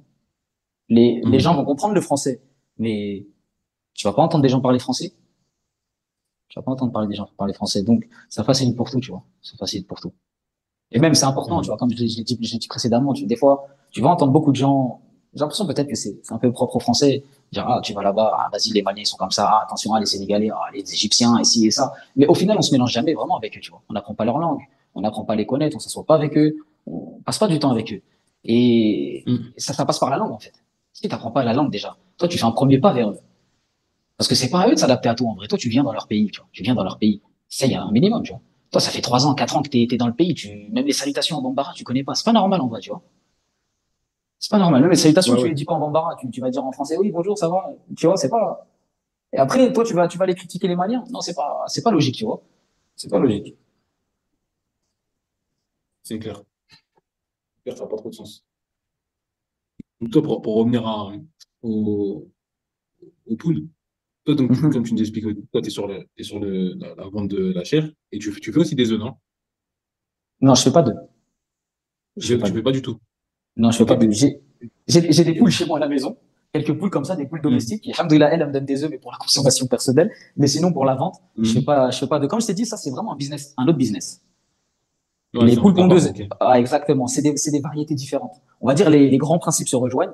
Ça veut dire c'est des poules, l'alimentation, comment dire, les règles à respecter, les vaccins, les médicaments, les maladies qu'elles peuvent subir, sur lesquelles elles peuvent être affectées, etc. Tout ça, les grandes lignes se ressemblent, mais sinon c'est deux business plans complètement, deux business models différents. Parce que D'accord. ton poulet de chair, il rentre, c'est un poussin, un mois et demi, il atteint 2 kilos, 2,5 kg normalement. Un mois et demi après, il a atteint 2,5 kg. Tu le sacrifies, Mm. tu repars à zéro. Tu rachètes des poussins, etc., etc. Les poulets de chair, les poules pondeuses, t'achètes des poussins, tu les nourris, et jusqu'à 4 mois et demi, elles commencent à te donner des œufs à 4 mois et demi. Elles atteignent leur pic de ponte à 6 mois. Et ensuite, Mm. elles pondent jusqu'à ce qu'elles atteignent 1 an et demi. Et une fois qu'elles atteignent 1 an et demi, tu les sacrifies et tu les vends aux poulets réformes. Donc c'est pas la même chose, c'est pas le même business, le même Mm. business model en fait. C'est-à-dire que le poulet de chair va te ramener de l'argent plutôt rapidement, mais il va te le ramener par à coup. Tous les mois et demi, il va te ramener une somme. Les D'accord. poules pondeuses, tu vas les nourrir pendant 4 mois et demi, 6 mois avant qu'elles atteignent leur pic de ponte. Mm. Et donc après, à partir de là, c'est des gains quotidiens jusqu'à Ok. jusqu'à ce que ça y est, soit ce qu'on appelle réforme, ça veut dire qu'elles pondent plus, ou alors elles pondent très peu, ce qui fait qu'elles sont plus rentables en fait par rapport à ce qu'elles mangent et ce qu'elles te donnent comme œuf, elles sont plus rentables. Ce qu'on appelle réforme, tu les sacrifies et tu les vends sur le marché en poulet de consommation. Ok. Ah ouais, parce qu'effectivement, c'est comme. Et après tu repars à zéro. Et après tu repars à zéro. Une fois que au bout d'un an et demi, tu repars à zéro, tu rachètes des poussins, t'attends 4 mois et demi, 6 mois, etc., etc. Tu vois. Mhm. Ok. Toi, du Mais coup, moi, par exemple, je me suis plus orienté vers le poulet de chair parce que de prime abord, c'est ce qui te ramène l'argent le plus rapidement. Ça, c'est aussi une réalité économique auquel j'étais confronté. mhm. Ça demande un investissement de départ qui est moins conséquent parce que nourrir des poules pendant 4 mois et demi, 6 mois, ça demande beaucoup d'argent. Ça Ouais, demande beaucoup beaucoup d'argent. d'investissement. Exactement. Après, alhamdoulilah, ça t'en rapporte. Mais il y a quand même cette période où il faut sortir de l'argent. Et également, c'est pour moi, avant de se lancer dans les pondeuses, il faut commencer par les chairs. C'est plus facile pour se faire la main. Euh, c'est plus facile à gérer des poulets et se rendre compte de certaines difficultés sur un mois et demi et du coup d'ajuster sur la fois d'après plutôt que de partir directement sur 6 mois. Et là, quand tu vas faire des erreurs, bah, ça peut avoir d'autres répercussions. Tu comprends? Là, tu fais Ouais, des effectivement, erreurs. c'est la poule. Voilà, Ouais. comment, tu rectifies sur la fois d'après. Et comme ça, t'apprends, tu vois. Parce que, tu sais, c'est ce qu'on disait, hein. La théorie, c'est bien. Mais quand tu es sur le terrain aussi, t'apprends des erreurs. Et ça, c'est la réalité de Mhm. l'entrepreneur, hein. L'entrepreneur, il a vu ça. Maintenant, il est sur le terrain, il essaye, il a fait telle erreur, il a mal mis en pratique ça, ou ce qu'il a vu en théorie. En réalité, dans la pratique, c'est pas tout à fait comme ça. Et t'améliores. Tu te formes toujours, t'essayes d'apprendre, de trouver d'autres techniques, d'essayer de rentabiliser au maximum ce que tu fais. Et, euh, et, euh, et voilà, hein. Ouais, on va dire de mois en mois, enfin tous les 2 mois en tout cas, ouais, tu peux rectifier le tir, tu peux Voilà, ajuster. exactement. Ok, y a pas forcément d'erreur fatale. On va dire Il y ça, a il peut y en comme. avoir. Il peut y en avoir, mais il peut y en Ah avoir, ouais? mais T'as déjà subi de grosses pertes? ouais, moi j'ai déjà subi des grosses pertes. Bon, c'était pas dû à une erreur fatale de ma part, mais j'ai subi, ouais, quand bon, il y a eu des grosses inondations ici au Mali durant l'été. Il me semble que c'était au mois de, bon, ça s'est un peu étendu au mois de d'août et de septembre, hein, principalement. Et donc, subhanallah, moi, mon poulailler, il a été touché. Un matin, je vois à l'heure du fajr, je vois le basse-courrier, l'employé, là, il m'appelle. Je dis, non, mais qu'est-ce qui se passe? Il m'appelle jamais, tu vois. Et là, on m'appelle à l'heure du fajr. Je dis, mais qu'est-ce qui se passe? Donc, quand il m'appelle, moi, dans ma tête, je m'attends à ce qu'il me dise, je sais pas, il y a eu quelques morts cette nuit, il y a une maladie qui est venue, genre, en gros, je commence un peu à perdre le contrôle, tu vois. Et là, Hmm. il me dit, euh, il me dit, il y a comment? Il y a une inondation, il y a eu des inondations, l'eau elle est rentrée dans le poulailler. Je lui dis quoi? Il me dit, l'eau elle est rentrée dans le poulailler. Je dis, attends, bouge pas, j'arrive. Et donc, voilà, une des deux, je prends ma moto, j'arrive là-bas, et là, sur le chemin, je commence à voir les dégâts, en fait. Avant d'arriver, c'est le poulailler, il a à peu près 30 kilomètres, il est en dehors de Bamako. Je commence à voir les dégâts sur la route. Je vois les zones inondées, je vois que des fois même le goudron c'est inondé. C'est-à-dire que moi, je roule en moto, mais j'ai de l'eau qui arrive sur ma moto, tu vois. Je dis, oh là Hmm. là. Et donc après, j'arrive là-bas. Et ouais, c'était une piscine, en fait, hein. Subhanallah, c'était une piscine et donc l'eau est rentrée et ça les a pas. En fait, beaucoup de poulets se sont réfugiés sur des petits rebords. Ça les a pas tués. Ils ont pas été noyés, mais ils sont morts de froid en fait. C'est-à-dire qu'ils ont été touchés par l'eau et après, bah, l'eau plus la fraîcheur, ils sont aussi sensibles un peu à la fraîcheur. Ils ont pas, tu vois, Hmm. c'est à l'heure du fajr, hein, donc il y a pas de soleil et donc j'ai eu 200 poulets qui sont morts, 200. Donc ça c'est une grosse perte. Sans compter qu'après, qu'est-ce qui s'est passé? Bah, il y a une des choses qui est importante dans l'agriculture, c'est que tu dois sécuriser ton poulailler. Le sécuriser en premier lieu des maladies. Ça veut dire que tout ce qui rentre, tout ce qui sort, tu dois savoir. Tout ce qui rentre, il faut que ça soit désinfecté. Il faut que ça soit propre. Toi, quand tu rentres, tu désinfectes les pieds, les mains, afin de garantir un espace sain à tes poulets, pour pas qu'il y ait des maladies. Et en respectant ces règles-là, t'as pas de, et en respectant les vaccins, là, t'as pas de problème. Mais quand une inondation vient, bah, ça vient tout chambouler. L'inondation, C'est l'eau clair. rentre dans le poulailler avec tout ce qui traîne dehors. Et donc presque, j'ai envie de te dire que ces 200 morts, ça a été le moins pire dans cette histoire. Parce que bon, les 200 eux, ils sont morts, mais le problème, il est qu'après, bah, les maladies se sont répandues. Et ça a été très difficile à endiguer. Et le problème, il est que tes poulets, ils ont toujours besoin de manger. Mais la problématique va se poser que toi, ton objectif, c'est que quand tu donnes à manger à ton poulet, ils prennent du poids. C'est là que tu vas gagner. Mais là, moi, je leur donnais à Hmm. manger, mais ils prenaient pas de poids. Donc, je perdais tout, en fait. Tu vois?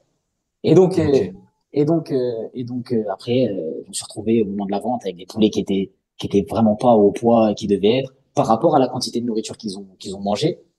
Et donc, en ajoutant à ça les 200 morts, ça m'a fait une grosse perte. Une grosse perte. Mais c'est comme ça, hein. Qadarallah wa ma sha'a fa'al. C'est inondation. Inondation. On peut rien y faire. Après, les gens, ils vont toujours te dire, ah, mais aussi, regarde, ton poulailler, il était dans un endroit, fallait, tac, tac. Mais bon, les inondations qui a eu lieu cette année, qui ont eu lieu cette année ici au Mali, c'était vraiment exceptionnel. Et en vrai, un peu partout dans le monde, hein. Ouais, ouais. Donc voilà, ça, c'est des choses qui peuvent arriver. Mais au-delà de, peut-être d'événements comme ça, j'ai envie de te dire, extraordinaires, normalement, ça doit pas arriver. C'est-à-dire des épidémies, etc. La base, c'est que ça doit pas arriver. On n'est jamais à l'abri. Mais si tu respectes les règles de ce qu'on appelle les règles de biosécurité, ça doit pas arriver. Parce que la base, c'est que les maladies rentrent pas tout seuls dans le poulailler. C'est toi qui vas les faire rentrer. Si tu es le seul à rentrer, Ouais, c'est c'est toi lui qui qui vas les les a faire produits. rentrer. Hmm. Comment? Ouais, c'est toi qui les introduis dans le poulailler. Exact, Les exactement. humains. Exactement. C'est Le toi qui vas, personnel. c'est toi, ça va être le personnel, ça peut être les bêtes, si ton poulailler n'est pas protégé. Ça peut être, Hmm. ce que tu vois ici, ici, il y a beaucoup de bétail en liberté. Les vaches, les moutons, donc beaucoup, c'est les peuls, tu vois, qui les élèvent, et eux, ils vont partout, ils mangent partout. Donc, si toi, ton poulailler, il n'est pas protégé, eux, ils vont se rapprocher de ton poulailler, ils vont faire leurs excréments avec leurs maladies, etc., etc. Donc, avoir un poulailler qui est protégé, et toi, garantir la protection du poulailler, ça, c'est les bases de l'aviculture. En tout cas, en tant que business. Hmm. Et c'est ce qui fait que Ok. beaucoup échouent, en fait. C'est ce qui fait que beaucoup échouent, parce qu'ils respectent pas ça. Même des locaux, en fait, ils respectent pas ça.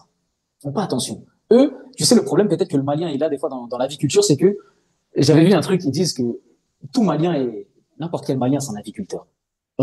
Excuse-moi, n'importe quel Malien c'est un éleveur de poules. Parce que tous les Maliens ils ont des poules chez eux. Ou alors si c'est pas lui, c'est il a grandi avec.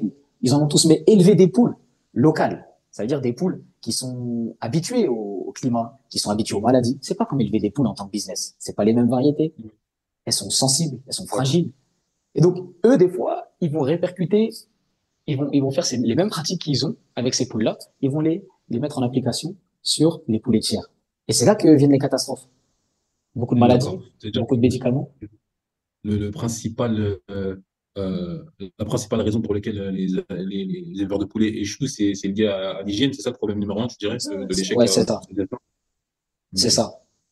C'est ça. C'est l'hygiène. Ce qui fait que tu vas avoir beaucoup de pertes et après, ça décourage, en fait. Ça décourage. T'as beaucoup de pertes, tu comprends pas pourquoi. Et après, bah, tu laisses Mais tomber. c'est vrai qu'il faut, ce que il y a les informations que tu donnes, il faut des trucs à connaître, à maîtriser, comme que ce soit au niveau de l'hygiène, que ce soit au niveau, comme tu dis, que le ratio entre ce que la bête mange, le poids qu'elle doit prendre, etc. Est-ce que enfin, je sais pas forcément d'où vient le savoir de tes concurrents, mais tu penses que les gens prennent le temps de se former par rapport à ça, ou bien c'est quelque chose qui se transmet un peu du bouche à oreille? Non, ça, tu te formes. Tu te formes. C'est pas des, comment là, c'est pas des connaissances qui sont cachées ou que forcément tu apprends avec l'expérience. Non, ça, c'est des connaissances qui sont libres à tous.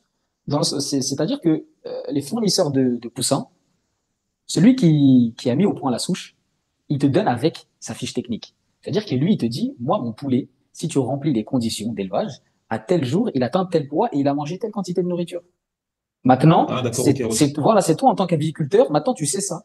toi, tu dois réunir du mieux que tu peux toutes les conditions pour qu'ils soient dans le meilleur, dans les meilleures conditions, toutes les conditions pour qu'ils atteignent ces objectifs-là. D'accord. Ok. Voilà. Ça veut dire que eux, ils vont te dire, à 35 jours, le poulet là, ce qu'on appelle le poulet COP 500, c'est le poulet de chair, un poulet blanc, il est censé atteindre 2,2 kg et il est censé avoir mangé 1,5 fois son poids. Ou 1, allez, on va dire 6, on va arrondir à 6, 1,6 fois son poids. C'est-à-dire que pour atteindre 2,2, il a mangé 1,6 fois ça. Donc, bon, je vous laisse faire, je vous laisse faire les calculs. Mais en gros, aux alentours peut-être de, je sais pas, 3,7 kilos comme ça. Et donc D'accord, après, ok. si toi tu t'éloignes de ça, c'est qu'il y a eu un problème. Mais effectivement, il y en a qui sont même pas au courant que ça existe, hein, je crois. Ceux qui se lancent comme ça un peu à l'aventure dans l'élevage, ils savent même pas qu'il y a des fiches techniques auxquelles toi tu peux te référer en tant qu'agriculteur qui te servent de base. Savoir si tu es dans le bon, si tu vas dans le faux, est-ce que tu as réussi? Parce que si tu réussis pas dans ça, là, dans ces chiffres-là, tu vas pas réussir financièrement. Tu vas pas Ouais. réussir financièrement. Ouais, Voilà. comme tout à l'heure, voilà, en fonction de si tu donnes à manger, que le poulet prend pas de poids, etc. Donc ça joue au final au niveau du prix de vente. Ouais, il y a plein de paramètres à prendre en compte en fait. Tu sais que même C'est moi, exact. des fois, je pense à ce métier en mode voilà, j'arrive dans un pays, route de secours, au pire, il y a toujours ça à faire, mais ça nécessite quand même des compétences et du savoir technique. Hein, si tu veux pas penser comme ça, ouais. Non, mais c'est pas. Ce que je veux dire, c'est que c'est vraiment pas inaccessible, hein. C'est vraiment pas inaccessible. C'est Comme toute chose sur laquelle tu te formes en vrai, tu vois. C'est à partir du moment où comment? tu te formes à partir du moment où tu te formes et que tu as t'as les connaissances nécessaires, rien n'est impossible, Inch'Allah. Exactement, exactement. Mais c'est vraiment pas quelque chose de. Tu sais, ça demande pas même des compétences, comment dire, intellectuelles hors du commun ou vraiment une formation ou des compétences vétérinaires. Tu vois, peut-être des fois, c'est ce qui peut bloquer les gens, c'est se dire, mais attends, mais moi, j'y connais rien aux animaux, genre, comment je peux. Non, c'est pas. Ça te demande pas. Tu n'as pas besoin de comment d'étudier le corps du poulet, etc. Non, c'est pas ça. Toi, t'es en mode business. Toi, il faut que tu comprennes comment faire de l'argent avec le poulet. Maintenant, une fois que tu as compris comment faire de l'argent, quelles conditions toi tu dois mettre en place pour qu'il atteigne ces objectifs-là. Et c'est ces Ok. informations-là que toi tu dois savoir.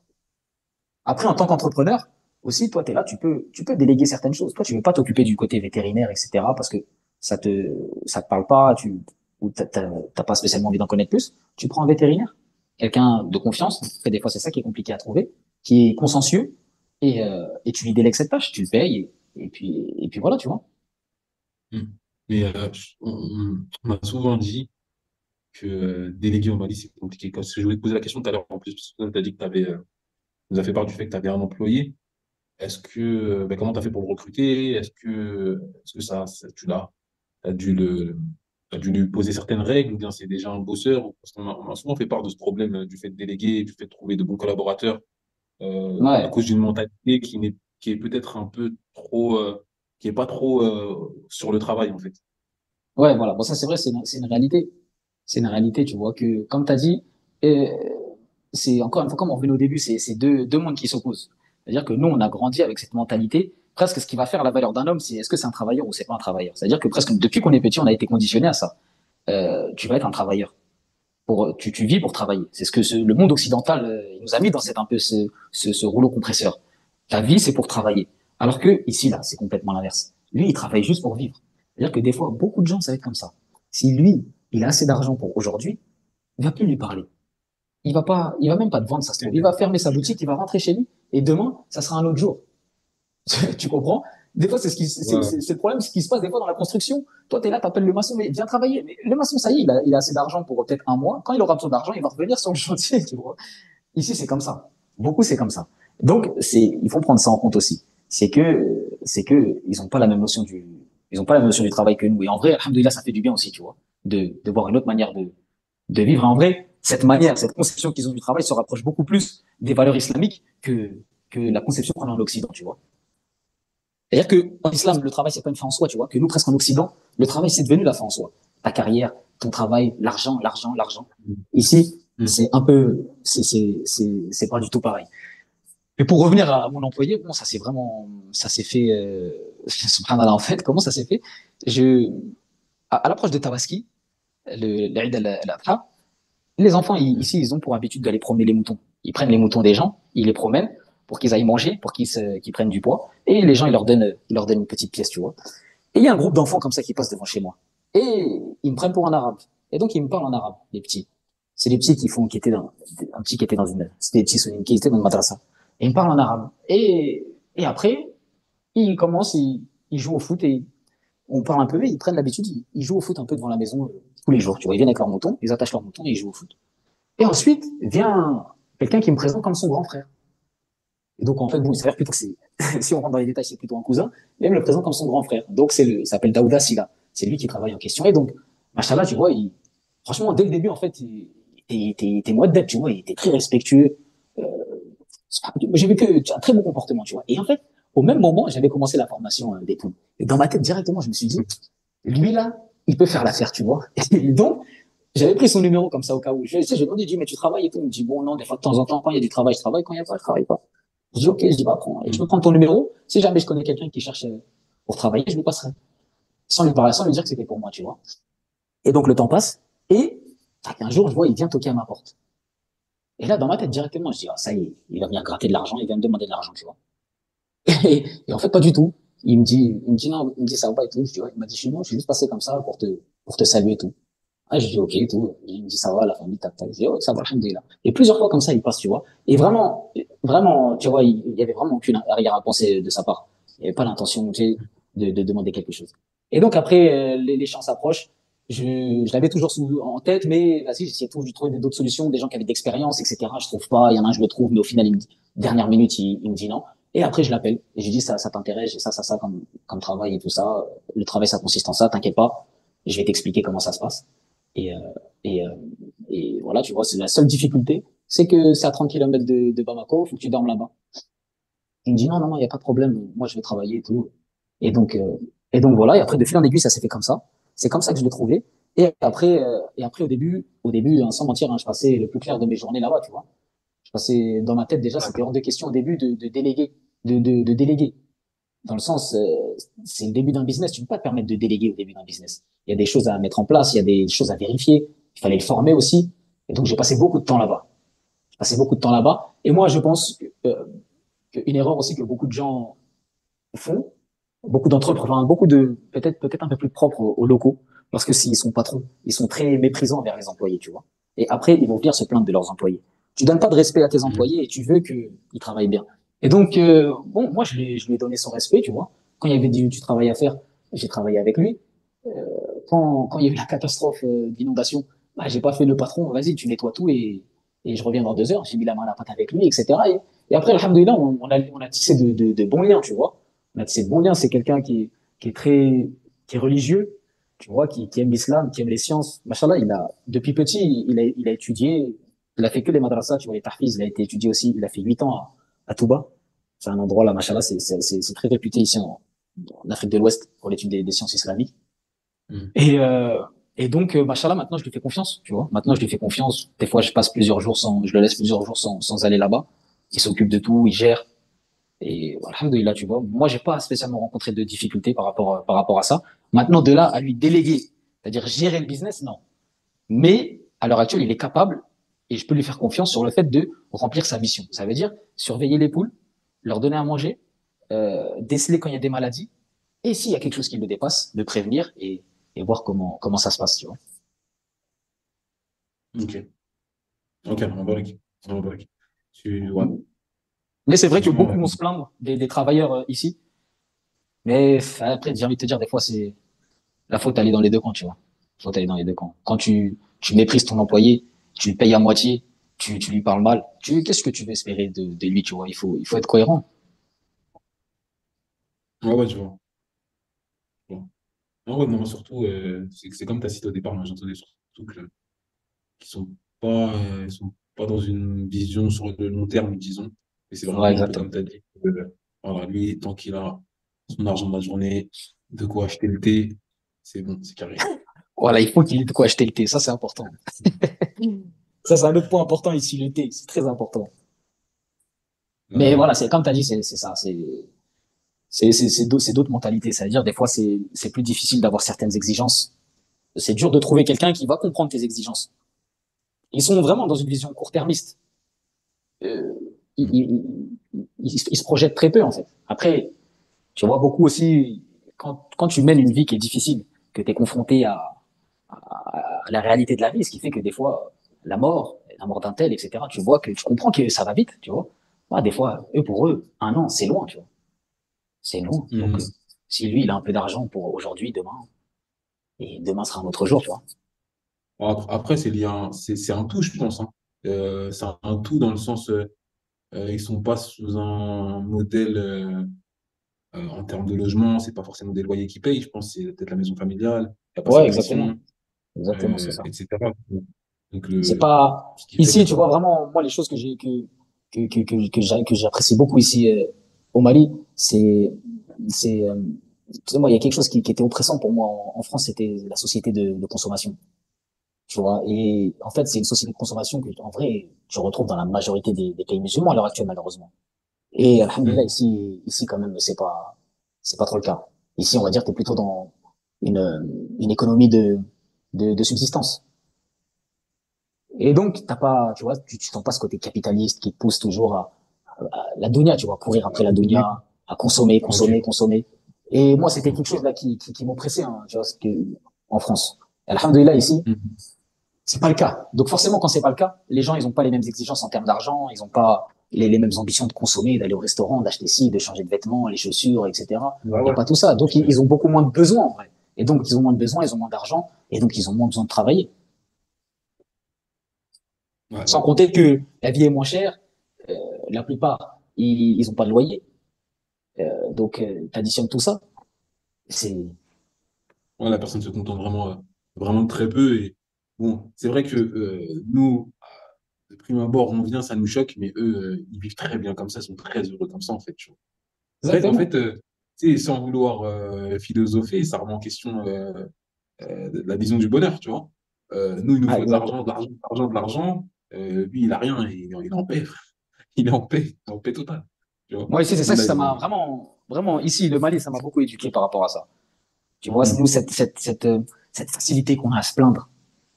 Tu vois, à se plaindre. En France, oh, ça, ici, ça, tout le temps à se plaindre. Et tu vois ici, et ça, c'est ce que je te parle, ça, je te parle de ça dans Bamako, capitale du Mali. Il y a des gens, ils ont pas d'eau, ils ont pas Ouais. d'électricité, hein. Et ils se plaignent pas, ils vont au robinet. Parce qu'ici, les gens, ce qui se fait, la pratique, c'est que quand une personne a fait un forage pour chez elle, elle met un robinet dehors. Et tous les gens du quartier qui veulent venir se servir, viennent se servir. Et donc, tu verras quand même, il y a beaucoup de maisons ici, les gens, ils sont pas reliés à l'eau, ils ont pas d'eau, ils ont pas d'électricité. Son quotidien, tous les matins, les femmes, elles vont, elles remplissent les bidons, elles vont à la maison, et il fait sa vie, il fait à manger, il mange, il va au travail, il revient. Et quand c'est la nuit, il n'y a pas d'électricité, il dort. Et puis au final, tu vois, ils se plaignent pas. Tu vois, parce que nous, quand je suis arrivé au Mali, on a subi les fortes coupures. Des coupures Ouais. tu vois, quand tu viens de France, des trucs, si on te le dit avant, tu te dis, mais tu vas pas tenir. Il y a on a des coupures. Ouais, encore là, si je te dis maintenant, ça va, mais que je te dis combien on a d'électricité, tu vas dire, ah, mais c'est un truc de fou. Mais comparé à ce qu'on a vécu, quand on est arrivé, peut-être que des fois, surtout au pire, il arrivait des moments, on avait 30 heures de coupure, 4 heures d'électricité. Tu vois? Mhm. 30 heures pas d'électricité, 4 heures de coupure. 4 heures d'électricité, tu vois. Ce qui fait même pas de quoi des fois recharger. Si tu rates le coche, ça arrive pendant la nuit. T'as même pas le temps de recharger les téléphones, ce genre de choses, tu vois. Et Ouais. mais là maintenant, alhamdoulilah, ça va un peu mieux, tu vois. On atteint les 10 heures d'électricité à peu près par jour, 8, 10 heures. Donc maintenant, alhamdoulilah, tu vois, quand t'as connu ça, là, en vrai, maintenant pour nous, c'est c'est tranquille. Mais il y avait que un peu nous Français qui se plaignaient. Oh là là, les coupures, oh, c'est chaud, j'en peux plus. Ah non, moi je peux plus de Mali, il faut que je rentre en France, moi je vais ailleurs. Et le Malien, il était là. La résilience, on va dire, tu vois. Ils sont Ouais, habitués, ouais, ouais. ils sont C'est comme ça. résilients en fait. Alors, bah, Voilà, déjà c'est ici, comme ça. Ils acceptent et on il a fait son des. truc, il trouve un moyen. Non, c'est ça qui est ce qu'on disait, ce que je disais tout à l'heure, tu vois. En fait, Et tu vois, ce bah, qu'il faut. au business, Ouais. pour rebondir même par rapport au business. Tu vois, le business, des fois, c'est opportunité. C'est-à-dire que beaucoup, là, qu'est-ce qu'ils ont fait? Tu vois, quand il y a une problématique, faut que tu apportes sa solution. Il y avait une grosse problématique au Mm. niveau de l'électricité. Maintenant, ceux qui ont réussi, là, c'est ceux qui se sont lancés dans le solaire. Ceux qui ont proposé des installations Ouais. solaires, ceux qui ont offert des alternatives et qui ont proposé des solutions à cette problématique. Ça veut dire soit c'était des Ah ouais. batteries et qui sont mis à vendre des batteries portables, comment, ventilateurs portables, solaires, tout solaire, installation solaire, etc. Tu vois. Ça c'est des opportunités que, des fois en tant qu'entrepreneur, tu saisis lorsque le moment il arrive. Ouais, sur le moment, ouais, bien sûr, bien sûr. C'est-à-dire que voilà, tu t'es pas dit forcément je vais faire ça, mais la Exactement. problématique elle arrive, tu vois qu'il y a un besoin, tu es apte Exactement. à combler le besoin et tu y vas. En vrai, c'est clair. Exactement. De toute façon, je pense que, comme on dit depuis le début, je crois que les deux grandes armes qu'il faut pour un pays tel que le Mali, c'est savoir tirer le bon de chaque situation et un esprit Mhm. entrepreneurial. Je pense que ces deux-là, je pense que ça empêche. Je pense que ça empêche. Ouais. Alhamdoulilah. Déjà, Non, nous, ici. on avait, on avait juste 2 heures. 2 heures à des moments précis. On savait de quelle heure à quelle heure ça allait couper déjà. On était fâchés déjà. Là, tu Euh, des 30 heures d'électricité. C'est clair qu'une fois que tu as vécu ça, ça y est, frère. ah, parce Ça que y nous, est. c'est surprise, hein. Tu sais pas quand ça part, tu sais pas quand ça revient, tu vois. Ils te disent pas, Ah, mais ils te imagine, disent la pas. lumière, hein. Tu vois qu'il y a de la lumière, tu cours, le chargeur, le truc, le PC, tu vas Pour, charger pour, direct. pour te dire, nous, les enfants, et même encore jusqu'à maintenant, ils ont pris l'habitude, là, que quand la lumière, elle revient, Allahu Akbar, ils crient dans la maison, Allahu Akbar, Allahu Akbar. Et même, c'est dans les enfants, dans les maisons, c'est comme ça. Quand l'électricité revient, tout le monde est content, tu vois. Ouais, ça fait un moment. Une petite fête partagée par tous. Non, non, ouais, moi j'adore. Après, quand tu vis ça, c'est carré. Tu m'étonnes qu'après, c'est que du plus, c'est que du mieux. C'est bien ce côté. Franchement, on n'en pas avec ce côté résilience là, c'est bien. C'est bien ce côté Non, ouais, ça, vissant. exactement. Celui qui aime ça, dans le sens qui cherche un peu la vie simple, se couper un petit peu de la société de consommation, matérialisme à outrance, qui aime bien la nature, il va se plaire ici au Mali, tu vois. Franchement, il va se plaire. Parce que tout est réuni. Celui, par contre, je sais pas, qui peut-être, il veut la France, mais en musulmane, bon, ici, il faut plus qu'il aille dans les pays du Golfe, etc., tu vois. Mais tu sais que moi j'ai l'impression que, par exemple, ici en Égypte, c'est un peu ça. Hein. Je te mens pas, c'est un peu ça. Peut-être pas, bon, la France en musulmane, c'est un terme fort, mais Euh, il y a beaucoup de ça hein, dans l'Égypte, tu vois. Il y a beaucoup de commerces au mètre carré, tu vois. Ils ouvrent des commerces partout, partout, ça vend partout, partout. Surtout ici, bon, surtout nous au Caire, en fait, parce que si c'est vrai que si tu vas ailleurs, Mhm. dans un endroit un peu plus reculé, tu vas pas trouver ça. Il y a là des centres commerciaux, il y a beaucoup de trucs qui s'ouvrent et tout. Le pays, d'un côté, c'est bien. Il est devenu très beau, tout est goudronné. Des commerces, franchement, il y en a vraiment partout. C'est Ouais. vraiment, on t'appelle vraiment à dépenser, quoi. Et c'est bien d'un côté, tu vois. Mais, euh, voilà, c'est ceux qui, à un moment, on va dire, a besoin de faire abstraction de tout ça et tout. Ici, au Caire, c'est compliqué, tu vois. Même les gens, ils ont pris, certains de nos frères et sœurs, ils ont pris l'habitude euh, mon restaurant, tu sais, beaucoup d'activités, énormément Mhm. d'activités. Là-bas, il y a ci, il y a ça, etc., etc. Je dis pas que c'est mauvais, hein, mais après, si d'un pays comme celui-là, faire Égypte-Mali, je pense que c'est pas évident. Tu vois, ce serait pas évident pour beaucoup de personnes. D'ailleurs, on l'a déjà dit, des personnes des Maliens ont déjà dit qu'ils ils ont du mal quand ils arrivent au Mali parce qu'il n'y a pas toutes les infrastructures ou bien il n'y a pas. Enfin, c'est pas forcément enfin, si, il n'y a pas, mais je dirais maintenant aussi qu'ils n'arrivent pas à tirer les avantages qu'il y a au Mali, tu vois.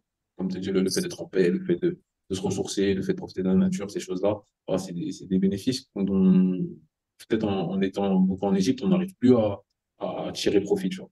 Ouais, non, effectivement, tu vois, je pense que comme tu as dit, l'Égypte, étant donné que, machallah, c'est un pays qui se développe, parce que peut-être c'est pas le pays africain le plus développé, ou en tout cas parmi peut-être le trio de tête, on va dire. Donc forcément, tout pays là, Mhm. à l'heure actuelle, la seule voie de développement que on t'offre, c'est la société de consommation, c'est la société capitaliste. Et donc forcément, bah, Mhm. les pays, ils tendent vers ça, tu vois. Après, alhamdoulilah, peut-être que au Caire, il y a certains quartiers qui vont être un peu plus préservés, Medina Nas, etc. Mais après, c'est vrai que, que, que quand tu sors de là, tu vas dans certains quartiers, bah franchement, tu vois, il y a des trucs, des centres commerciaux que tu vois même pas en Europe, hein, tu vois. Donc ici, il n'y a pas un centre commercial, hein. Il n'y a pas de McDo, il n'y a pas de Burger King, il n'y a pas de franchise, il y a pas de centre commercial, il n'y a rien de tout ça ici, tu vois. Il n'y a rien de tout Mais ça. du coup, ouais, excuse-moi. Si quelqu'un, c'est vrai, il cherche ça ici, ouais, il va être déçu. Il s'est Mais trompé de pays. ouais, il va s'être trompé de pays. Mais en vrai, est-ce que c'est quelque chose que non, que vraiment tu as besoin pour te sentir bien, tu vois? C'est des questions après que Ouais, je chacun se comprends. pose, tu vois. Voilà, en fonction de chacun. Mais du coup, C'est des toi, questions que chacun se pose. c'est quoi comment tu fais, vous vous épanouissez, par exemple, au niveau des enfants, c'est quoi vos sorties, c'est quoi vos activités, euh, comment vous, comment les enfants, ils s'épanouissent en dehors de, voilà, des trucs qu'ils peuvent avoir ici. Parce que, tu sais, ici, c'est en fonction des gens, tu vois, mais il y en a, ils peuvent penser que voilà, c'est indispensable que l'enfant il fasse telle et telle activité, qu'il aille là-bas, alors que voilà, peut-être il y a des moyens autres de s'épanouir, tu vois, ou de faire kiffer les Hum, enfants. Comment vous faites? non. Tout simplement, hein. Ils vont dans la rue, ils jouent. Tu vois, ils vont dans la rue. Nous, Hmm. on a grandi comment? On n'a pas grandi en allant peut-être tous les 4 matins à la piscine, au parc, au zoo, etc. On sortait dehors, on jouait au foot du matin au soir. Et je pense que peut-être chacun d'entre nous dira qu'il a eu une bonne enfance, tu vois. Et donc, les enfants, principalement, bon, le matin, le plus grand, il va à l'école. Et après, quand il rentre, il joue. Alhamdoulilah, on a un jardin, tu vois, ça fait partie des bienfaits et du confort que on a ici et qu'on n'avait pas en France. On a un jardin, on a des poules, ça l'occupe. On a un petit potager, ça l'occupe. Après, il va dans la rue, il joue avec les amis, il joue avec la terre, il joue avec les pierres, il joue au foot, il fait du vélo. Mais sinon, des sorties à proprement parler, comme ça, où on va aller dans tel et tel endroit, non, on fait pas ça. Après, moi, il y a quelque chose auquel j'accorde l'importance, c'est le sport, tu vois. Et c'est vrai que ici, ça manque d'infrastructures et de propositions par rapport au sport. Mais après, sinon, au-delà de ça, voilà, mais pas d'activité extraordinaire qu'on propose aux enfants, tu vois. Et en vrai, je pense pas qu'ils soient malheureux. Bah, vous avez quand même votre petit coin de forêt là, pendant chez vous, là. Ouais, Vous voilà, venez là-bas. voilà, exactement. On se promène, on a les montagnes aussi derrière. Des fois, on va aux montagnes. Ils sont contents, ils voient les vaches, les chameaux. Tu vois, ils sont contents, tu vois, ils font leur truc et voilà. Des trucs simples au final, en fait, tu vois. Des trucs simples. Ouais, ouais, Il n'y a c'est pas ça. de sortie, après, il y a quand même quelques endroits où tu peux sortir. Il y a le parc national. Après, en vrai, je peux pas te dire c'est comment j'ai jamais été. Il y a un zoo. Il y a ce qu'ils appellent le campement. Il y a quelques petites sorties qui sont possibles de faire, mais c'est vrai que c'est pas des choses que nous on a fait. Hmm. Mais D'accord, ouais, après, comme c'est dit, allez, si on pouvait améliorer un truc, ça serait peut-être les infrastructures sportives pour les enfants, tu vois, comme des gymnases pour faire des sports de combat, terrain de foot, terrain de basket, handball, proposer un peu plus de diversité. On va dire ici c'est le foot, hein, c'est tout. Hmm. Un peu les sports de combat, mais principalement c'est le foot, sport sport national quoi. Ouais. Bon, je dis pas que c'est, je dis pas que c'est bien, mais un jour, j'étais surpris de voir que, je sais plus ce qu'il m'en a parlé, que l'équipe malienne de basket féminin, ils sont archi, le level, il est archi chaud, c'était pas vrai. Ouais, ouais, si, j'ai vu ça aussi. Ouais. Je crois qu'en Afrique, là, peut-être c'est une top nation, hein, le basket féminin. Ça, ici, quand même, c'est vrai que le foot et le basket, c'est les deux sports. C'est foot et Ouais, c'est basket. bon. Tant qu'il y a basket, tant qu'il y a un panier, c'est bon, je Ah, peux bon, venir. j'ai pas vu beaucoup de paniers, hein, mais j'ai pas vu beaucoup de paniers, par contre. Mais ils font du basket. Toi, Abdallah, t'avais vu quelque chose là-bas sur sportif quand t'étais parti? Bah, moi, sportif, j'ai vu les gars qui s'entraînent sur les ronds-points, tout ça, là. Ouais, exactement, c'est ça. Hein. Mais basket, sport, enfin, c'est les gens qui font comment dire, un peu, genre, se renfort Fitness, muscu, ouais, ouais, voilà, tu vois, exactement, fitness, exactement. renfort Ouais. muscu, tout ça. Mais Ah, du street workout, là. Ex- ouais, après, c'est pas vraiment du street workout, parce qu'il y a ouais. pas de barre, il y a rien, tu vois. C'est vraiment, ils font des pompes, des squats, des abdos, tu vois. Ah, y a aucun matériel, ils sont Aucun rien. matériel, c'est Il y un a rond-point. rien. C'est un rond-point, en fait. Ils se mettent au milieu du rond-point, ils font du sport au milieu du rond-point. Tu vois le rond-point Mega Center à Waha? Ouais. Bah, imagine un rond-point un peu plus grand, genre plus style, par exemple, la Bastille ou République, tu vois. Et Voilà, voilà, ils exactement. s'entraînent là. Ils s'entraînent là, parce qu'en gros, il y a un trottoir qui est très large, et ils sont beaucoup, ils sont en masse, et ils s'entraînent là la nuit. Et sur les terre-pleins, ils font des Non, sprints. moi, je pensais qu'il y avait des bars ou des trucs. Je pensais que c'était ça l'intérêt, en fait. Non, il y a Ah ouais, des non, endroits, ok. il y a des endroits, Il doit y en avoir, tu vois. Mais moi, les endroits où j'ai vu qu'ils s'entraînaient comme ça Mhm. dehors, il n'y a pas de matériel, il n'y a rien, tu vois. Ok, Après, ok. terrain de basket, je me rappelle pas en avoir croisé. Euh, Après, c'est pas des choses que je faisais spécialement attention, tu vois. Même comme ça, terrain de foot, j'imagine bien qu'il doit y en avoir, mais même là, comme ça, de mémoire, Ah bah. Après, je pense que c'est un peu comme ici, ça doit être dans les écoles, tout ça. ouais, je suis pas sûr, Non, même pas les terrains de pas foot. convaincu, hein. Bon, encore une fois, hein, si tu vois les terrains de foot, toi, tu te diras jamais que c'est un terrain de foot, mais eux, ils jouent au foot dessus, tu vois. Ouais, c'est un terrain vague. Ouais, voilà. C'est leur terrain. Ils pratiquent le foot dessus, quoi. Mais en fait, Ok. ici, ce qui attire les gens, c'est le goudron. Donc, même pour faire du sport, les gens, ils vont aller où il y a le goudron pour faire du sport. C'est-à-dire pour courir, faire des Hmm. pompes, des tractions. Euh, S'il y a du matériel, c'est mieux. Mais sinon, ils vont se réunir les endroits où il y a du goudron. Hmm. Parce que la majeure partie ici, il n'y a pas de goudron en fait. Que c'est des routes de terre. C'est vraiment les axes principaux qui sont goudronnés. Et après, dans certains quartiers, un peu plus développés, UP, je sais pas comment on pourrait dire, tu vois. Là, il y a un peu plus de routes goudronnées. Mais sinon, à la base, il y a pas trop de goudron. Donc les gens se réunissent là-bas, ils font du sport, tu vois. Soit tôt le matin, tu peux les voir tôt le matin, après le Fajr, jusqu'à 7h30, ou alors quand la nuit tombe. Et après, les enfants, Ok. vraiment les terrains de foot, tu vas trouver ça, ce qu'on appelle dans les carrés. Les carrés, c'est quand tu sors du goudron que tu rentres dans les, où il y a les maisons. Là, il y a souvent des espaces où il n'y a pas de construction. Et les enfants, ils s'improvisent un terrain et ils jouent au foot là-bas, tu vois. D'accord, ok. Ok. Mais Et en après, termes, c'est, ouais, excuse-moi, vas-y.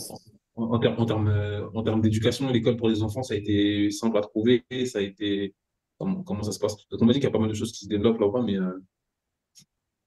Ouais, j'aimerais bien alhamdoulilah. savoir. Il y a pas mal de, bon, déjà, là-bas, c'est que dans tous les quartiers, tu vas trouver une école. Après, maintenant, c'est à toi de voir quel type d'école. Il y a les écoles publiques. Bon, franchement, voilà, je vois pas l'intérêt de quitter la France pour aller mettre après ton enfant dans l'école publique malienne, surtout que c'est surchargé, etc. C'est pas top. Et après, t'as d'autres, C'est pas approprié. ouais, c'est pas approprié. Il y a pas d'enseignement religieux, il y a rien. C'est l'héritage encore un peu des programmes français et tout ça. Donc, il y a vraiment, tu vois, pas spécialement d'intérêt. Mhm. Après, donc t'as l'école publique et après t'as d'autres types d'écoles qui vont appeler les écoles franco-arabes. L'école franco-arabe, c'est donc les écoles où tu auras un enseignement religieux et un enseignement mondain pour certains. Donc après, c'est à toi des fois de sonder, tu vois, d'aller voir dans les écoles, ces écoles-là franco-arabes, qu'est-ce qu'ils proposent, quelle méthodologie, quelle pédagogie, est-ce qu'ils mettent plus l'accent sur le Coran, plus l'accent sur l'arabe, plus l'accent sur les sciences mondaines. Et après, tu fais ton choix. Nous, c'est une école où on nous a fait que des bons retours. Et donc, Mhm. on a mis les enfants là-bas. Mais on n'a pas spécialement trouvé de difficultés à trouver une école. Après, encore une fois, des fois, c'est du bouche à oreille parce qu'il n'y a pas beaucoup de communication sur les réseaux. Il n'y a pas tout ça. Peut-être qu'il va être développé. Donc, des fois, si tu veux trouver une bonne école, c'est à toi un petit peu d'aller fouiner, quoi, d'aller fouiller, de regarder à droite, à gauche, de te Ouais. renseigner, d'appeler un tel, où est-ce que son enfant il est. Et après, comme ça, de fil en aiguille, tu peux trouver toi ce qui te correspond selon tes attentes. Il y en a, ils vont les mettre. Par exemple, c'est vrai que nous, l'école où mon fils il est, on va dire, c'est un peu moitié-moitié. C'est-à-dire qu'il y a une moitié où ça va être de l'enseignement traditionnel, français, mathématiques, etc. Enfin, je te dis ça, il est en maternelle, mais bon, je comprends, tu vois. Et l'autre où ça va être un peu plus axé religieux. On va leur faire lire les hadiths, le Coran, etc., etc. Et t'en as d'autres, des franco-arabes, où ça va vraiment plus être arabe que franco, tu vois. Où ça va vraiment être que du Coran, par exemple. Beaucoup plus de Coran, Mhm. d'arabe, et vraiment le français, les maths, le strict minimum. Ce qui fait que, souvent, ces enfants-là, là, qui ont fait les écoles franco-arabes, ils parlent pas français. Ouais, ils parlent pas français. Ok. Et on va dire que Ok. traditionnellement, les gens qui sont religieux, ils mettent pas leurs enfants dans les écoles publiques. Tu vois, les gens qui sont Mhm. religieux, ils mettent leurs enfants dans les écoles franco-arabes. Ou alors, ils les mettent dans les madrasas ou dans les tahfiz. Madrasa, tahfiz, là, c'est vraiment que enseignement des sciences religieuses islamiques ou que du Coran. Et ça, il y en a beaucoup, machallah. Il y en a à l'appel même. Des tarfis? Tahfiz, oh, il y en a plein. Il y en a plein. Du coup, Juste là, on m'a peut-être dit que tu dois avoir. à côté de chez moi, là, 5 minutes à pied, t'as déjà peut-être plus que, ouais, deux tahfiz, au minimum deux tahfiz. Hmm. Tu vois, il y a beaucoup de tahfiz. Après, C'est-à-dire en Mali, il y a après, beaucoup de Hafez en Mali. beaucoup de huffaz, je sais pas ça, je peux pas dire s'il y a beaucoup de huffaz, mais machallah, les gens, ils sont, alhamdoulilah, comme dans tous les pays musulmans, ils sont accrochés à l'apprentissage du Coran, tu vois. Ils sont Inch'Allah. accrochés à ça. Alhamdoulilah, tu vois. Et quand même, ici, il y a des dérives par rapport à les madrasas, les tahfiz, tu vois. Peut-être que les gens, ils ont entendu, ou les talibés, tu vois. C'est-à-dire, les talibés, c'est des petits qui sont dans des tahfiz, et leurs parents, ils sont pas là, ils Hmm. les envoient dans les tahfiz, en internat, et en fait, le cheikh, Hmm. il les envoie mendier la plupart trois quarts du temps, tu vois. Ce qui fait qu'ils apprennent ni le Hmm. Coran, ils font rien, en fait. Ils font juste mendier toute la journée pour ramener de l'argent au cheikh, c'est tout. Ça, c'est des dérives qui est un Ah petit ouais, peu d'accord. Ok. ici, mais ça, c'est beaucoup plus répandu au Sénégal. Tu vois, ça, en fait, c'est des pratiques Hmm. qui sont, ça, c'est des pratiques des soufis, en fait. Tu vois, les gens des tariqas, etc. C'est eux qui font ça. Les gens de la sunna, ils font pas ça. Hmm. C'est-à-dire que bon, alhamdoulilah, quand même, moi, de ce que je vois, c'est que les gens de la sunna ici sont majoritaires. C'est eux qui, c'est pas comme au Sénégal où, des fois, peut-être, certains endroits, tu peux pas, tu sais, si t'appelles un peu ouvertement la sunna, etc., peut-être tu vas avoir des problèmes. Ici, bon, c'est pas le cas. Donc, ici, t'as un peu ces talibés-là, mais pas trop. Mais alhamdoulilah, il y a beaucoup de tahfiz. Alhamdoulilah, beaucoup d'opportunités si tu veux enseigner le Coran à tes enfants. Après, ici, c'est les méthodes à un peu, peut-être on pourrait dire à la dure, tu vois. Souvent, ils se Mhm. réveillent dernier tiers de la nuit. Pour certains, hein, dernier tiers de la nuit, ils font muraja'a. Après le fajr, ils commencent à faire le jadid, etc. Et toute la journée un peu étalée comme ça, avec des moments de pause, de repos pour manger, avec des D'accord, cours de ok. Coran, de hadith, etc. jusqu'au Isha, ainsi de suite. Mhm. Ok. Donc Ouais, j'imagine voilà. que. Mais après, faut, encore une fois, tu as vu quand tu confies ton enfant, l'éducation de ton enfant à quelqu'un, à un organisme, à une école, après c'est toi qui va regarder Ouais, comment tu ça le se dis passe derrière. là-bas, tu vois. Exactement. Qui va Mhm. regarder. À l'Institut Sunna aussi, comme j'ai parlé, qui est à côté de Mhm. chez moi aussi. Alhamdoulilah, là-bas, c'est plus principalement, c'est plus des petites France. On va dire le cadre est c'est un peu mieux, on va dire. Un peu plus conforme aux attentes françaises, on va dire. D'accord. Ouais, mais du tout sunna, du coup, c'est que du shari. Il me semble qu'à partir de cette année, ils ont fait vite fait un petit peu hein, quelques notions de base sur français, mathématiques, comme ça, tu vois. Mais principalement, Ok. c'est que l'enseignement religieux. D'accord, ok. Ok, on va voir. On va voir. Et pour revenir sur ton activité, toi, qu'est-ce que, jusqu'à où tu souhaites évoluer à ce niveau-là? Comme tu as dit, des fois tu rentres dedans, il y a des opportunités qui s'ouvrent, etc. Comment tu vois évoluer le truc? C'est quoi tes projets? Mes projets, on va dire dans un premier temps, c'est augmenter la quantité. Augmenter la quantité. Là,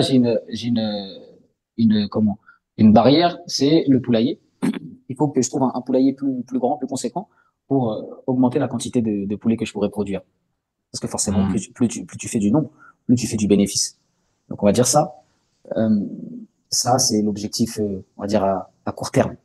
Après, l'objectif à moyen terme, c'est de développer la marque que j'ai créée, Selenchi, et via cette marque-là, d'essayer de diversifier aussi, diversifier les activités. J'aimerais bien proposer des activités enfin du conseil aux gens qui sont déjà dans l'aviculture, qui souhaitent se lancer dans l'aviculture, qui ont besoin peut-être d'une expertise ou d'un conseil sur place, ou également la formation, c'est-à-dire proposer aux gens de se former euh, et du coup leur transmettre premièrement mes connaissances et mon expérience, ce que j'ai vécu, comment comment y faire face, les difficultés, chose que par exemple moi avec le recul on m'a pas dit dans la formation. On m'a pas dit, voilà, on m'a donné la théorie, on m'a pas vraiment aiguillé un petit peu sur la pratique, comment ça se passait en concret. Donc, mettre à disposition ces, euh, ces connaissances. Et après, diversifier, c'est-à-dire proposer aussi de la vente de matériel. Et après, à long terme, j'aimerais bien tenter les poules pondeuses également. J'aimerais bien tenter les poules pondeuses parce que c'est aussi un autre truc qui est intéressant. C'est une rentrée d'argent qui est plus régulière une fois que c'est lancé, etc. Donc, à long terme, j'aimerais bien partir sur ça. Mais donc voilà. Après, j'ai pas spécialement d'objectif financier. J'ai pas. Peut-être, je me fixe une barrière. J'ai pas envie de. Une fois que je pense être arrivé à certains objectifs, j'ai pas envie de. Je suis pas vraiment dans cette logique de développement à outrance. Toujours plus, toujours plus, toujours plus. Ce qui fait qu'après, au final, tu profites pas de l'instant. Tu vois, t'es toujours en train de courir après l'argent, de plus, de développer, développer, développer. Je pense qu'une fois que tu as atteint certains objectifs qui te permettent peut-être d'avoir alhamdoulilah, un confort de vie, un train de vie qui est bien, qui te convient en tout cas. Après, faut se contenter, tu vois. Moi, je suis plutôt dans cette optique-là. J'ai pas envie de me faire happer par ces trucs-là. Comme des fois, tu peux voir, moi, j'ai l'exemple de certaines personnes que je connais, tu vois, machallah, il a des restaurants, 3 4 5 restaurants, mais il a jamais le temps, tu vois. Parce que il faut qu'il en ouvre un sixième, et quand il en ouvre un sixième, il faut qu'il en ouvre un septième, et ça se finit jamais, tu vois. Donc, Mhm. Inch'Allah, j'espère ne pas rentrer dans cette logique-là. Bon, déjà, Inch'Allah, qu'Allah il me permette de développer, mais après, j'ai pas envie de rentrer dans cette logique-là de Oui, développement à outrance. qu'Allah subhanahu wa ta'ala mette la baraka, qu'Allah facilite. Après, t'as vu, Amin. moi avant, je pensais un petit peu comme toi et tout, tu vois. Mais bon, après, voilà, je pense que c'est la réalité aussi du pays qui fait ou d'autres paramètres. Moi aussi, au début, j'étais beaucoup dans le contentement et tout, tu vois. Mais je pense que la meilleure option pour être mis trop dans le contentement et ni être, comme tu as cité, trop dans l'excès, à vouloir toujours plus, plus, plus à outrance, sans voir la vie, les bons moments de la vie se dérouler sous nos yeux. Je pense que l'intermédiaire, ce serait en fait de continuer à bosser, mais en déléguant, je pense. Bon, même si Exactement, voilà, exactement. on a évoqué des soucis qu'on peut y avoir à trouver de la main-d'œuvre compétente, enfin de la main-d'œuvre motivée du moins. Mais je pense que le bon intermédiaire, c'est ça. Parce que en vrai, à un moment, tu vas peut-être croire que voilà, après avoir atteint certains objectifs, c'est bon, t'es arrivé, tu peux un peu te reposer sur tes lauriers. Puis après, il peut y avoir un incident qui fait qu'en fait, tu retournes en dessous de zéro et tu as besoin de te remettre le pied à l'étrier, alors qu'en laissant tourner, mais en essayant de créer un écosystème dans lequel ton business il va se développer, mais tu vas être un peu plus en retrait, tu vas plus déléguer, tu vas plus donner des ordres, etc., etc. Ça continue à tourner sans que toi, tu sois forcément très impliqué euh, dans, dans, dans, dans ton business, justement, tu vois. Non, non, Je effectivement, pense que effectivement. J'avais ça quand je parlais de ça. Effectivement, mm, c'est quelque chose qui, je pense qu'il faut faire. Faut déléguer un petit peu, surtout quand, après, tu sais, au fil du temps, après, tu fais des connaissances aussi sur place. Des gens à qui tu sais que tu peux faire confiance dans tel et tel domaine. Peut-être c'est quelqu'un de confiance, mais c'est pas, tu vois, il n'a pas cette mentalité ou cette exigence dans le travail. Donc, bon, après, c'est à toi de faire le tri et de mettre les bonnes personnes. Mais non, effectivement, il faut laisser tourner au bout d'un moment. Il faut pas, quand je disais, une fois que je suis arrivé, c'était pas dans le sens tout arrêter. C'est, voilà, dans le sens peut-être stopper stopper ou réduire cette logique de croissance pour ensuite, voilà, être en mode, tu vois, tu souffles un petit peu, tu passes du temps avec la famille, tu passes du temps pour ta religion, pour apprendre ta religion, tu passes, voilà, tu ouais, vois, tu fais après ce que tu veux de ton temps, mais c'est que des fois, surtout au début, ça prend beaucoup de temps. Ça prend beaucoup de temps parce que, encore une fois, tu vois, moi, je vois qu'au début, déléguer un business, c'est un peu, c'est compliqué, tu vois. Et, euh, et après, avec le temps, Inch'Allah, ouais, c'est clair. C'est la chose à faire. Faut pas tout laisser, non. Faut pas tout laisser. Ça prend du temps à c'est clair. construire. Donc après, au minimum, faut laisser tourner, quoi. Ouais, C'est ouais, ouais, partir. après, voilà, comme encore une fois, si tu trouves les bonnes personnes pour le faire, après, bon, c'est souvent ça dont les gens se plaignent, qui est compliqué, mais bon. Après, comme tu as dit, après, des fois, tu peux faire de belles rencontres et Allah, il facilite, tu vois. Allah, il Après, tu facilite. sais, à l'heure actuelle, là, alhamdoulilah, avec un petit peu maintenant le fait que la personne qui est sur place là-bas, l'employé, je peux lui faire confiance. Je sais qu'il s'occupe bien des poules et tout ça. C'est pas quelque chose là maintenant à l'heure actuelle qui me prend énormément de temps, tu vois. Énormément de temps. Ouais, Donc, ouais, ouais. il y a certaines périodes, il y a certains moments, par exemple, quand les poussins ils arrivent, la première semaine qui est un peu critique où faut être très attentif, faut regarder, faut être un peu présent. Et après, l'autre moment, c'est la vente. Après, une Mm. fois que la première semaine est passée, presque, je pourrais passer en grossissant le truc, tu vois. Je pourrais passer un mois à rien faire, tu vois. Je laisse, de temps en temps, je l'appelle, c'est bon, ça se passe bien, il grossit, tu me donnes les données, je compare si tout va bien. Et quand c'est la vente, j'interviens, tu vois. Donc c'est pas quelque chose Ouais, qui, non, voilà, c'est pas quelque chose, si tu te contentes juste de ça, qui peut te prendre beaucoup de temps. ok, ok, machin. Mais après, si tu développes, bah après, il faut chercher d'autres poulaillers, faut le matériel, faut trouver des partenaires, si tu veux trouver des contrats, si tu veux vendre, etc. Tu vois, après, il y a aussi cette partie-là qui peut te prendre du temps si tu penches sur ce côté-là, au niveau de la production de poulet. C'est clair. C'est clair, de toute façon, t'es obligé. T'es obligé, ouais, si tu as un objectif de développement, c'est là que tu vas donner plus de temps. De toute façon, le business en général, c'est ça, hein, tu vois, tu vas mettre un bon coup de boost. En tout cas, il y en a qui ont peut-être différentes méthodes de travail. Moi, en tout cas, je suis un peu comme ça, c'est-à-dire un bon coup de boost à un moment donné, et après, Mhm, c'est ça. un bon coup de boost où tu vas tout faire, tu vas être à 400 à l'heure, tu vas réussir à vraiment être productif, faire ce qu'il y a à faire, et après, relâcher. Après, ils arrivent à être constants tous les jours, faire des tâches régulières, etc., de manière très constante. Moi, c'est plutôt par la coup. Tu vois, et des fois, ça marche bien comme ça aussi, tu vois, ça permet de travailler, envoyer là Bon, après, succinctement, relâcher exactement. Après, des fois, ça dépend du business, hein. Enfin, il y a peut-être un tout business simplement. qui, ouais, ça Ouais, dépend, hein. des fois, t'as pas de choix. Ouais, des fois, t'as pas de choix. C'est clair, Des fois, c'est clair. ça va dépendre du business que tu mets en place, hein. Des fois, il y en a, ça va être plus la constance, tu vois, sur le long terme. Des fois, Ouais, ça va ouais. être des fois, ça va être le coup de boost, hein. Ça dépend, tu vois. Des Je fois, pense que en fonction. dans Il tous n'y a pas les de choix. cas, je pense, une des qualités que tu dois avoir quand tu entreprends, il faut s'adapter. T'es obligé. T'adaptes, hein, à l'instant T, nouvelle stratégie, tu réfléchis. Comment, comment tu peux mieux vendre, quelle stratégie tu veux mettre en place, comment tu peux optimiser tes dépenses, et tu t'adaptes, tu t'adaptes. Ouais, faut être capable de rebondir. Faut être capable de rebondir. Mais comme tu l'as fait, hein. T'as vu, au début, tu étais sur ta container, tu as vu, tu avais un paramètre qui arrivait, donc on t'avait pas, tu pouvais pas savoir. Bah, voilà, directement, tu as rebondi là-dessus. Faut être capable de rebondir, en fait. Tu vois. Après, et Allah, il facilite. Tu vois. Allah, il facilite après. Tu Ouais, c'est ça. vois. Alhamdoulilah. C'est ça. Après, au final, tout revient à ça, tu vois. Là, il te facilite. Là, il t'ouvre des portes que t'avais même pas pensé. Tu sais, encore plus quand, on va dire, peut-être, moi, j'ai vécu deux choses. Moi, j'ai passé un temps en Égypte. Mais quand j'étais en Hum, Égypte, j'étais pas en hijra. Moi, je suis parti en Égypte pour apprendre l'arabe. Tu vois, donc, hum, dans mon voyage en Égypte, j'ai rencontré quasiment aucune difficulté. Tout s'est, entre guillemets, passé comme ça devait se passer. Pas de difficultés financières, pas de maladie, bref, rien du tout. Tu vois.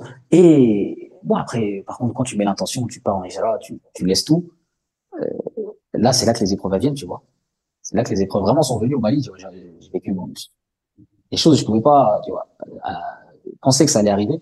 C'est que difficulté de toujours, hein, t'as vu, j'ai vécu des inondations, l'eau elle est rentrée chez moi, inondations, les hum. problèmes de papier, euh, bref, je pense tous les problèmes, à part, alhamdoulilah, problèmes de santé, mais on a fait le tour un peu de tout ce qui pouvait arriver. Et après, au final, quand t'as plus d'argent, tu sais pas comment tu fais, alhamdoulilah, là, il facilite au final, tu vois. Et donc, vraiment, ça travaille déjà, le fait d'être entrepreneur, ça travaille ta tawakkul, mais encore plus quand t'es en hijra, quand t'es parti, tu vois. C'est vraiment, ça travaille ta confiance en Allah, qui fait que, alhamdoulilah, t'es dans la difficulté, tu patientes, et les opportunités, ça arrive, les rencontres, euh, la facilité, ça arrive. Et donc, alhamdoulilah, je pense pas encore, on n'est pas encore dans la facilité, mais alhamdoulilah, on espère que petit à petit, là, il va nous faciliter. Et ça fait partie des épreuves, je pense, quand tu mets ta nia de partir, les épreuves, elles Hum. arrivent. Non, Mubarak, Mubarak. Alhamdoulilah, déjà, t'es sur des bonnes causes. Alhamdoulilah, on demande à Allah qui te facilite et qui t'accorde de tawfiq, qui permettent de faire Amin. évoluer ça comme tu le souhaites, en tout cas, Amin. Inch'Allah. Allah Mubarak. Amin, Toi, tu as amin. dit que tu avais cité différents canaux SEO qu'on peut retrouver, qu'on peut essayer de suivre ton actu, qu'on peut voir un peu Moi, tout ce que tu fais j'ai au niveau activité. deux chaînes Instagram. On va dire une chaîne Instagram qui va plus parler de la vie au Mali, comment ça se passe, peut-être plus des questions d'éducation. J'essaie d'aborder quelques sujets, tu vois, pour faciliter aux gens qui veulent venir ici ou qui veulent découvrir le Mali, savoir comment ça se passe la hijra, le coût de la vie, etc. Donc cette chaîne-là, c'est Toubabou BKO. Toubabou BKO. Et la chaîne donc de la marque de poulet, de l'entreprise agricole, c'est Selenchi. Il me semble que c'est Selenchi ou Selenchi.bko. Allahu alam. Mais en mettant Selenchi, euh, Inch'Allah, les gens vont me trouver sur Instagram. Donc voilà comment Inch'Allah. on peut suivre un petit peu les actualités, D'accord. savoir le Le développement. BKO, c'est un peu ton quotidien, ou bien des petits conseils Hijra, etc. Des trucs un Voilà, peu c'est ça, plus c'est ça. perso. Et C'est TLNG, ça, c'est c'est plus pour le poulet, professionnel, on va dire. Exactement. le pro. Ok, non, Mubarak. Ok, On va dire mais ça. je vais te citer, t'as trouvé comment le nom de Babou BKO? Thomas Moubeka, bon, Ah, parce que c'est simple. ici, en fait, je voulais un nom qui marque un peu, tu vois. Et Hmm. c'est venu comment? Bon, c'est venu que, bon, ici, tu vois, un blanc, c'est un Toubabou. Donc, quand tu viens dans un endroit, Toubabou, Toubabou. Et après, je me suis dit, un Toubabou à BKO, ça le fait. Ça donne le ton, tu vois. On sait que c'est un blanc qui est au Mali. Des fois, ça peut intriguer, en fait. Qu'est-ce qu'un blanc? Et, des fois, même les Maliens, eux-mêmes, ils veulent même pas aller au Mali, tu vois. Les Maliens de la diaspora, ils veulent même pas Ah, entendre parler du Mali. mais Et des fois, mais même c'est les comme chez Maliens lui-même, il veut pas du Mali, il veut aller en France, tu vois. Donc là, Toubabou BKO, je me suis dit, voilà, au moins les gens, ça va, ils vont pas oublier. Ouais, non, respect. Allah Mubarak. Allah Mubarak. Ok. Ça Ok, va bon, en les tout cas, intriguer, déjà, en fait, tu vois. Ça va les intriguer. c'est clair, c'est clair. Mais moi, je l'ai vu, j'ai vu le nom, j'ai dit non, respect. Ça claque, ça donne bien. Ça donne bien, machallah. Bon, en tout cas, barakallahu fik. Bah, de toute Parce que façon, voilà, Kaba. c'est dit. On les mettra sous le lien de cette discussion-là. Comme ça, les gens ils pourront te suivre et ils pourront suivre ton actu. Bah, pour Inch'Allah. finir, comme il est tard, est-ce que tu as, un petit conseil à donner aux entrepreneurs, plus précisément aux entrepreneurs qui voudraient lancer quelque chose au Mali, ou bien peut-être pour inciter les gens peut-être à entreprendre au Mali? Est-ce que tu aurais un petit mot de la fin? Un petit mot, bon, qu'est-ce que je pourrais dire? pour inciter. Déjà, je pense la première chose, c'est de ne pas écouter ce que les gens vont dire. Même moi, ma réalité, ou ce que je dis, c'est ma réalité à moi, ça va pas être peut-être la manière de voir de quelqu'un d'autre. Et des fois, encore plus, il faut pas peut-être des fois se baser sur quelqu'un de la famille qui dit, ah, s'il fait ça, ça marche, ah, s'il fait ça, ça marche. Non, viens sur place, vois comment ça se passe, la mentalité des gens, essaye de comprendre un petit peu les besoins, parce que le business, il doit répondre à un besoin. Donc, des fois, si tu viens faire un copier-coller d'un business qui existe en France, toi, en disant, ah, machallah, ce business-là, ça cartonne en France, je fais la même chose au Mali, ça va cartonner. Non, peut-être pas. Donc, je pense que la première chose, c'est venir s'imprégner un petit peu, venir voir comment ça se passe, s'imprégner, voir les difficultés, voir les facilités, et ensuite, après, je pense qu'il faut pas. Des fois, quand tu fais toutes les causes, tu réunis, ouais, tu réunis toutes les causes pour que t'as fait tout ce qui te semblait juste pour minimiser les risques. Voilà, t'analyses un peu le marché, combien ça te coûte, combien tu peux gagner. Après, il faut se lancer. Il faut se lancer. Vraiment, encore une fois, moi, je pense qu'au Mali, il y a vraiment beaucoup d'opportunités. Il y a beaucoup d'opportunités de faire de l'argent et aussi de contribuer au développement du pays.